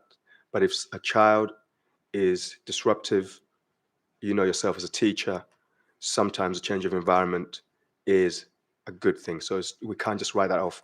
I understand in this situation, we decided to keep them and that's fine. And there is merits for that. But I want us as a group to understand that there are also other options as well. So perhaps we need to progress the provisions so that if something like this happens again, we do have that option. Second point is to do with transparency. And I know we're embargoed at the moment, and we've been, certain documents have come through corporate parents where we can't even comment or even took us a while to actually find the actual reports, for example. I don't know why we're being withheld from information until the very last minute as corporate parents. So we need to be aware of these things really early. Now, to your credit, you've added Councillor John Todd to our panel as an observer, and he's very meticulous in his detail. And without him, to be fair, I probably wouldn't have picked up on the seriousness of this issue. But I'm glad that he was there to do that. But the one thing that he keeps raising, and I want to raise it in front of you here, Chair, is corporate parenting. We're kind of scrutinizing what we're doing as an administration, but we're scrutinizing you as lead member for children and young people. But then you are the chair of corporate parenting, so you're kind of scrutinizing yourself. Now, we've got plenty of talent in this administration. I don't mind admitting that. Some of the Labour guys, plenty of talent. Councillor Chowdhury, who's left here, she's doing her PGCE, so she has some knowledge of working with young people. Why can't you offload that role to someone that is not you, so that you can stand away, so we can scrutinize you in the proper way that we normally do? And you're very good, by the way. You don't hide anything from us, but why have that role in addition to your current role as lead member? And finally, Mr. Chair, I've raised this before with you and with Steve, is the layout of the facility that we're talking about. I think the environment, for us to anticipate something, not to anticipate something, is because we're complacent. And I think the environment needs to keep changing and adapting, so that as these young people grow, we're always anticipating what could be happening next. So I think from looking at some reports from the Regulation 44, this looks like someone who's just been doing the same inspection over and over, and it's just become routine for them. And same as for the children, same for the staff. And I think constant change and revamping and relayout, that kind of creates that environment of newness, and so that these young people can actually behave. It's a part of a behavioral management strategy that we use at schools, where we change the layout of an office, a class, so that we can continue to be in control of the discipline. So those are my comments, and I'm looking forward to your reply. Your comment about refreshing and renewing things is noted and welcome, and I've said that to you before, that we're very happy to look at that. I disagree that with your word complacent. I don't believe that was the case.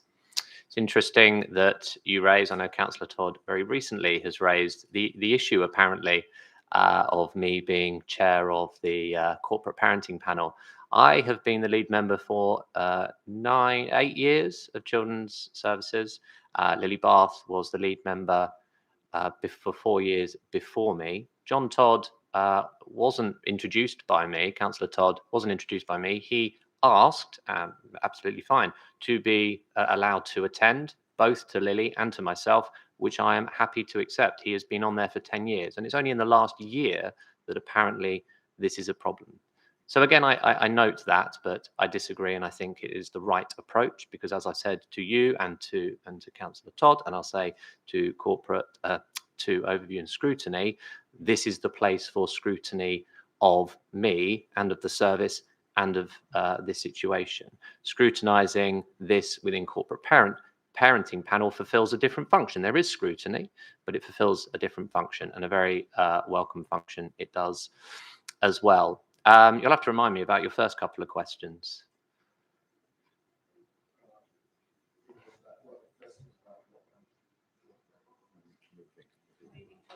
You're absolutely right. Yeah, sorry, Stephen has just reminded me. It was about moving children on. At no point did I say it's not an option and we shouldn't do it. It is ideal that we don't. We look for stability, but it doesn't mean we can't, we won't, we shouldn't, if it is appropriate. And it certainly was an option. It was discussed. It was spoken. It was discussed among the team and spoken about to me that this is an option that we are looking at. But it was deemed that the most appropriate way forward for those two individuals was keeping them in that home. Was there something else? That was it. I don't know if you want to add anything. Just on, I fully agree with you, Councillor Mishuja. There are times when it is appropriate to move a child. Maybe just to clarify, in this case, there was insufficient evidence given to me by my own professional staff that the move was in the interests or would significantly change. So there was no offer of an alternative placement that was going to deal with the issues that those two children were presenting. We would have moved them purely to move them on. And that's not acceptable in my view professionally. And we had it's one of the strongest debates I've had professionally for a long time with colleagues about the ins and outs of the needs of those two children, balanced with the needs of the other children, balanced with what it might do with the establishment. But there was no offer being put on the table in front of me by my own staff, my own brokerage service, to identify any service that could deal with the presenting behaviours of those children. We did, however, for one of them, send her on a short activity break, which in itself, on her return, gave her her break in a behaviour. So I think we did use one tool, but it wasn't the tool of just moving her on because of the disruption to the establishment. That was not evidenced enough for me. But that's the internal professional debate. But I would agree with you, there are times when we will move children because it's the right thing for them, because it's the right option for their future development or their safety.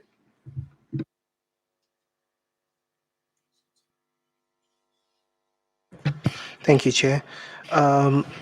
One of the reasons I see in here was mentioned as instability at head of service level with 4 people holding the position within a year. So is that position stable now? And if not, do we have any contingency plan or something, a backup to handle something similar? Okay, that's it. The head of service is held by an interim at the moment, but she has been acting interim head of that service for a number of months. I can't remember exactly when she joined us. It is stable. She has given no indication that she is moving on anytime soon, and we are seeking a permanent position. I'm not quite, you might be able to give more detail about exactly the process, but that's the position at the moment. Just briefly, so we talk a lot in terms about the availability of social work staff at frontline level. There is an absolute national shortage and has been, I think, for now 2/3 of my career, almost 20-something years. That's not addressed. So at the frontline level, what we don't talk about frequently is the availability of good quality people stepping up into head of service, that middle level. That is sometimes professionally the most difficult layer to be in. I would say it's probably a more difficult layer than I sit at the moment, because I've been there, and the decisions are critical. And there is a shortage of people coming forward, and we've gone out, as Councillor Bruce said, twice to try to recruit to that and have not been successful. It is an unfortunate experience that is shared across London, the South East, the Midlands and the North West. There's barely a place in the country is able to recruit decent quality middle management, either service manager or head of service staff, because frontline practitioners and advanced practitioners and team managers are choosing not to progress up. So we are, dare I say, in children's services, a young frontline service. So the age of our practitioners at the front end is very young. We are a significantly aging middle and senior management cohort, and that's going to get more and more difficult. So as we say, this current individual is with us, has no intention of leaving, is part of our team, but it's not a permanent appointment. Because if we were to go out now to recruit, no more success probably anticipated than the last twice we've been out to recruit. And it's not the only head of service arrangement that we've struggled to recruit to in children's services. And it's, as I say, not different from our neighbours and across London as well. So it is a national issue, which the moment I see no particular way out of.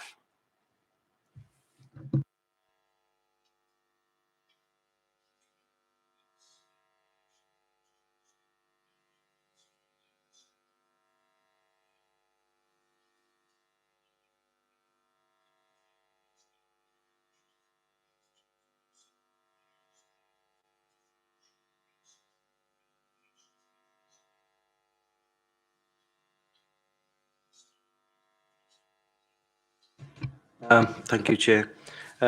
Just I'll talk more about the recommendations. It's as I say, the most important thing that we improve our monitoring mechanism. I know that it can't be a watertight mechanism, but at least if we can minimize the risks as much as we can, and to engage more with our staff and the residents to identify if there is any issue as early as possible. And as Councillor Luki have identified, that we need to also engage with our staff to provide them more support, and with engaging with them to find out their training requirement, to provide them more training to deal with these kind of difficult situation. And again, the same, agree with him to support more support and engagement with our residents. Thank you. Thank you, Chair. I've got two comments. One is about filling the roles, or the role that is in interim. And I understand that it's a very difficult context, but wouldn't, and I don't want to upset the balance of things nationally, but would it make a difference if the salary was different, for example? Would that make it easier to recruit the right person, not just recruit? But is that something that is being considered? Oh, I'm sorry. I'm sorry, I'm not clear on it. And secondly, a comment. And then I haven't finished because then I've got my comment. Yeah. Okay. I mean, on the face of it, you could say yes. Raise the salary, and we're going to suddenly get all the people. No. I'm not trying to put words in your mouth. It can seem the answer to these sort of things. Indeed, I have asked this question not just on this, but on social workers and team managers, and even before we were recruiting executive directors. Raising that, and actually, while that can produce that, what it does do is force, and we've had this from the reverse, where other local authorities have raised their level of salary, and it's drawn people away from us. So it doesn't, although you think, well, in an immediate sense, you might get someone into that role, someone else raises it, and that person, off they go to another place. So you don't deal with the problem, the shortage. All you're doing is moving those same people around, chasing that salary potentially.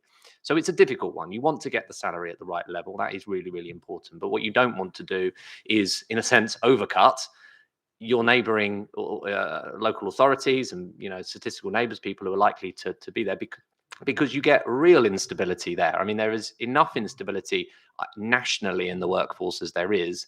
What we don't want to do as local authorities, and what the team don't want to do as social workers in children's services, is add to that instability. And I think that's really important. I will continue asking that question, and it is about making sure that the salary level is appropriate. But I think, and we will look at that. But in answer to that question, it is an extreme balancing act because of those other issues. I'm sure it is. Then a point for us, Chair, which is that two people have said they didn't find the documents, the original Ofsted inspections, and it's because they are right at the bottom of the paper, on the last page, at the very top of the page where you've given up looking further. So I wonder if we could just have a standard. I think we are used to seeing appendices. It's listed as an appendix, as a separate document in the papers for scrutiny. And on this occasion, that I think should have been a separate document, listed with the others, because it's there, but several of us have missed it. And we do need to be fully informed.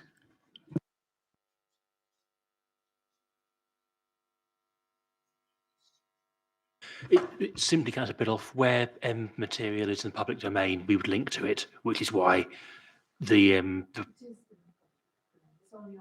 yes, which is why it's linked to rather than provided as a standalone separate document. No. Well, it's the location of the link. I'm not saying it needs to be a separate document, but we have appendices listed on our agenda.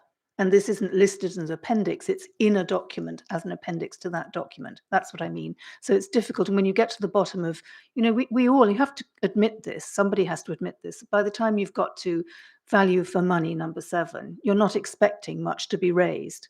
So you click out of that page, and this is over the next page at number 17. Do you see what I mean? At the end of each report, there are some standard paragraphs, which I would like to confess I don't always look at.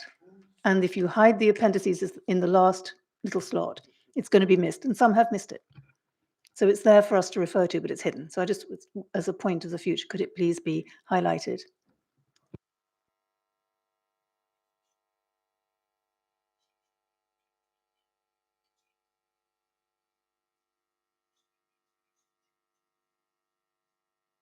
Thank you, Chair. Just a quick to add up to Tom and Stephen. No, it's not a question. Yeah, it is just comments. I'm very no, just to it's a comment how we can improve and build a platform with what and with what we have in house. Because you did say it's a shortage, right? Specifically at managerial level. Can't we give more training to the staff that you can yourself find and you think they're capable of the roles? Yes. Yeah, but we were discussing about what Stephen and Tom said. Right. So shall I make it into a comment or? Well, that's what you're supposed to be doing. It's not questions. You had the question period first time now. Okay then. Well, we can move on if you want. Well, what if you make a comment, fine. I mean, I'm happy to respond. I know. Well, no, Tom, I know. Yeah, Your chair. I know. It's fine. Right. So can members actually see that this is the time for discussion and comments. It's not about questions. That's why the whole programme is split into. So it's one part of the programme to ask questions. I completely understood that, Chair. To say to have discussion. And it's your right to have a discussion. If you Okay, yeah, I agree with you. If you want to move on, you move on. Not a problem. nothing more to add. No, certainly not. I'll write to them. No worries. Right. Councillor Luke. Thank you, Chair. I think in the same way as I think Councillor George thinks that more existing staff should be offered opportunities in our children's home and in other places in the department to learn a bit more and perhaps expand their experience in that way. That's in a way that's what I think. Look, the appendices, just on the issue of the appendices, yeah, I saw the appendices, I read them when I read the document online and the online agenda, and the appendices were there. And they weren't very long, they weren't long page documents, and I don't see why sometimes these things can't be added because they offer so much context in terms of a report that you don't have to keep flicking backwards and forwards, and perhaps Councillor Biddulph might get around to reading them if they were there. But look, there's nothing more that we can really say about this. I think you've got the matter in hand. You're not going to let it. You're not going to ignore the recommendations of Ofsted. You're not going to leave this alone.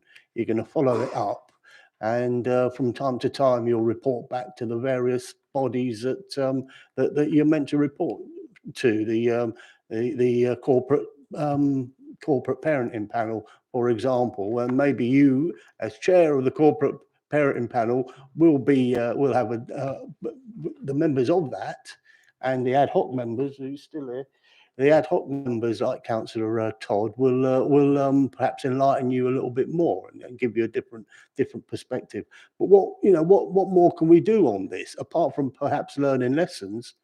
And I know where this place is, and I know where it's located. I know the shape of it.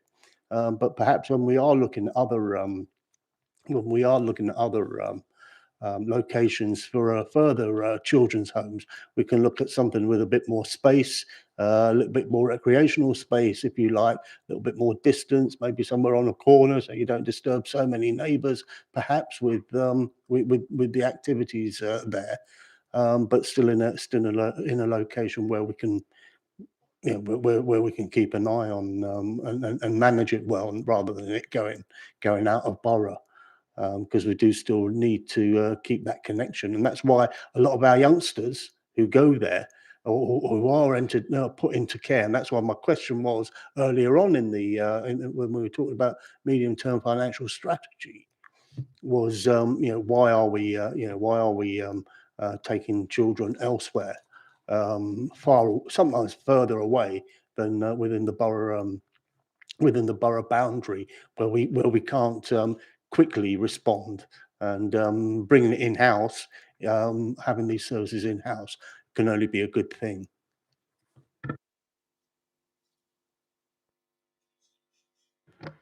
Thank you, Chair. I think one thing that I keep thinking about is the staff who are there, because teachers, we deal with a lot of difficult situations a lot of the times, and sometimes it's things that are out of your control. And I think in this case, this seems, according to reports, perhaps there was nothing that the adults could really do on this particular occasion, which kind of leads me to training and awareness of different situations. So I think one of our recommendations is to ensure that it's not just annual training, but we have quarterly training. There's plenty of training materials out there, online and visiting, where we keep refreshing our staff on how to deal with the new emerging issues, especially as young people keep growing. You mentioned, there was a mention about 10 years of certain members on the committee. Perhaps 10 years of chairing, with all due respect, perhaps a fresh set of eyes, a fresh energy is needed. I mean, 10 years is a long time on one particular 7 years, 8 years, still a very long time. Perhaps a change of emphasis, not that you're not doing a great job, I think you are doing a great job, but a new eyes to the situation could help. So again, I offer Councillor Chowdhury as your replacement. And then finally, I think when we're talking about, actually, no, I've mentioned that.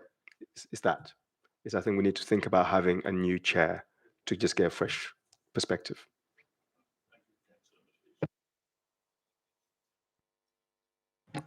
Thank you, Chair. What I would like to say is this situation came to us when an officer visit happened. But I believe there must be something that should have flagged this situation before the visit. We don't straight away go from being really good to being really very bad. Situation do not change overnight. So there's more needs to be done to keep a regular eye on what the situation is. We shouldn't be just waiting for an officer a visit to gauge what is actually happening. Thank you.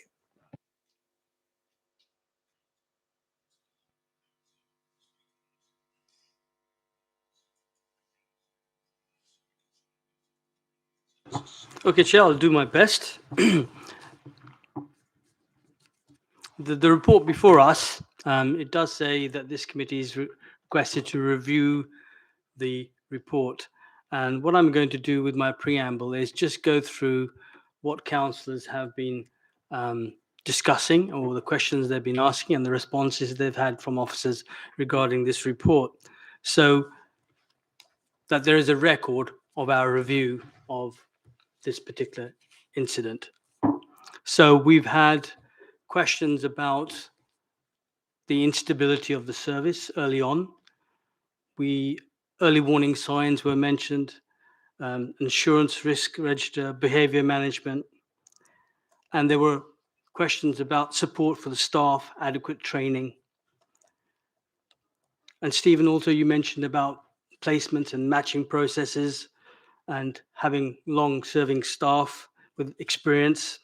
You also told the committee about how you go about informing the staff there when police intervention is required. Also, councillors here mentioned that sometimes it's maybe in the best interest of the placements to actually move them to another environment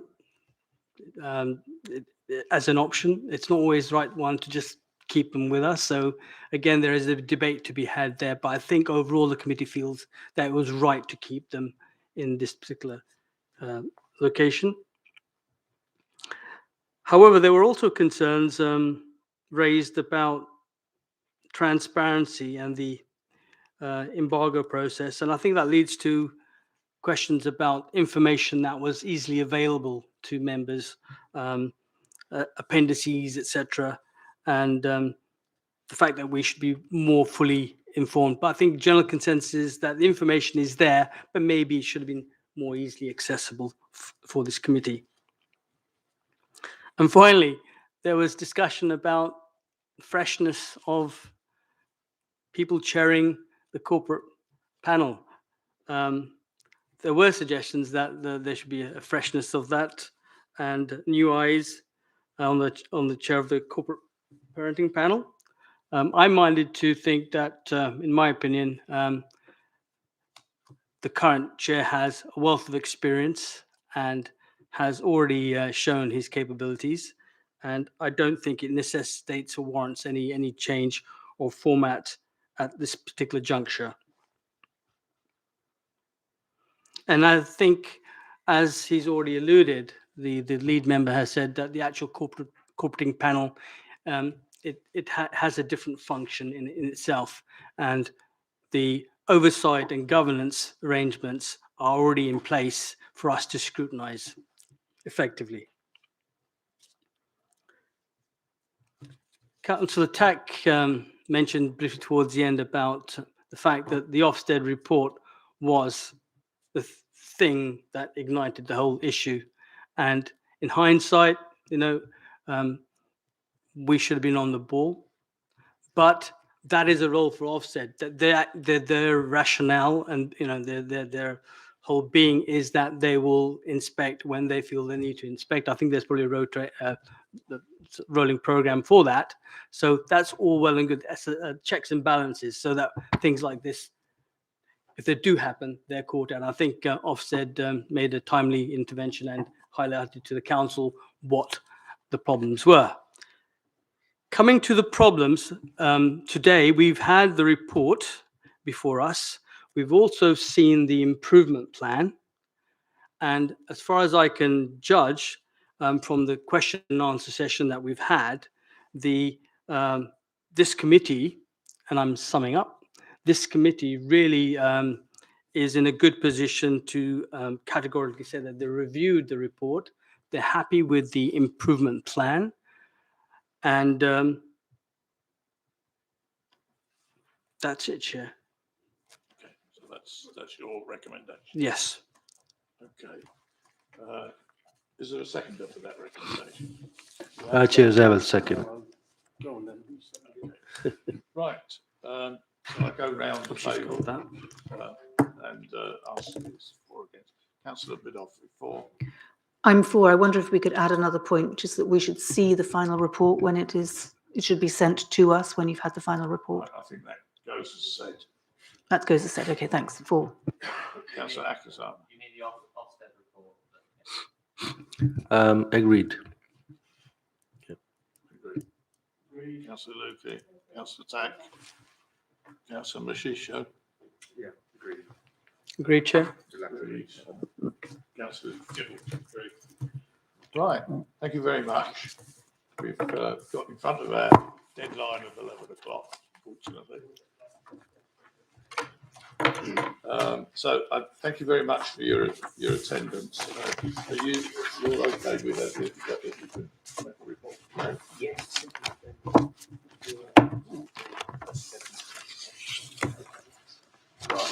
Any other business, Chair? No, I'm with that. Well, it's on the agenda. Any other business? Do you need to be notified?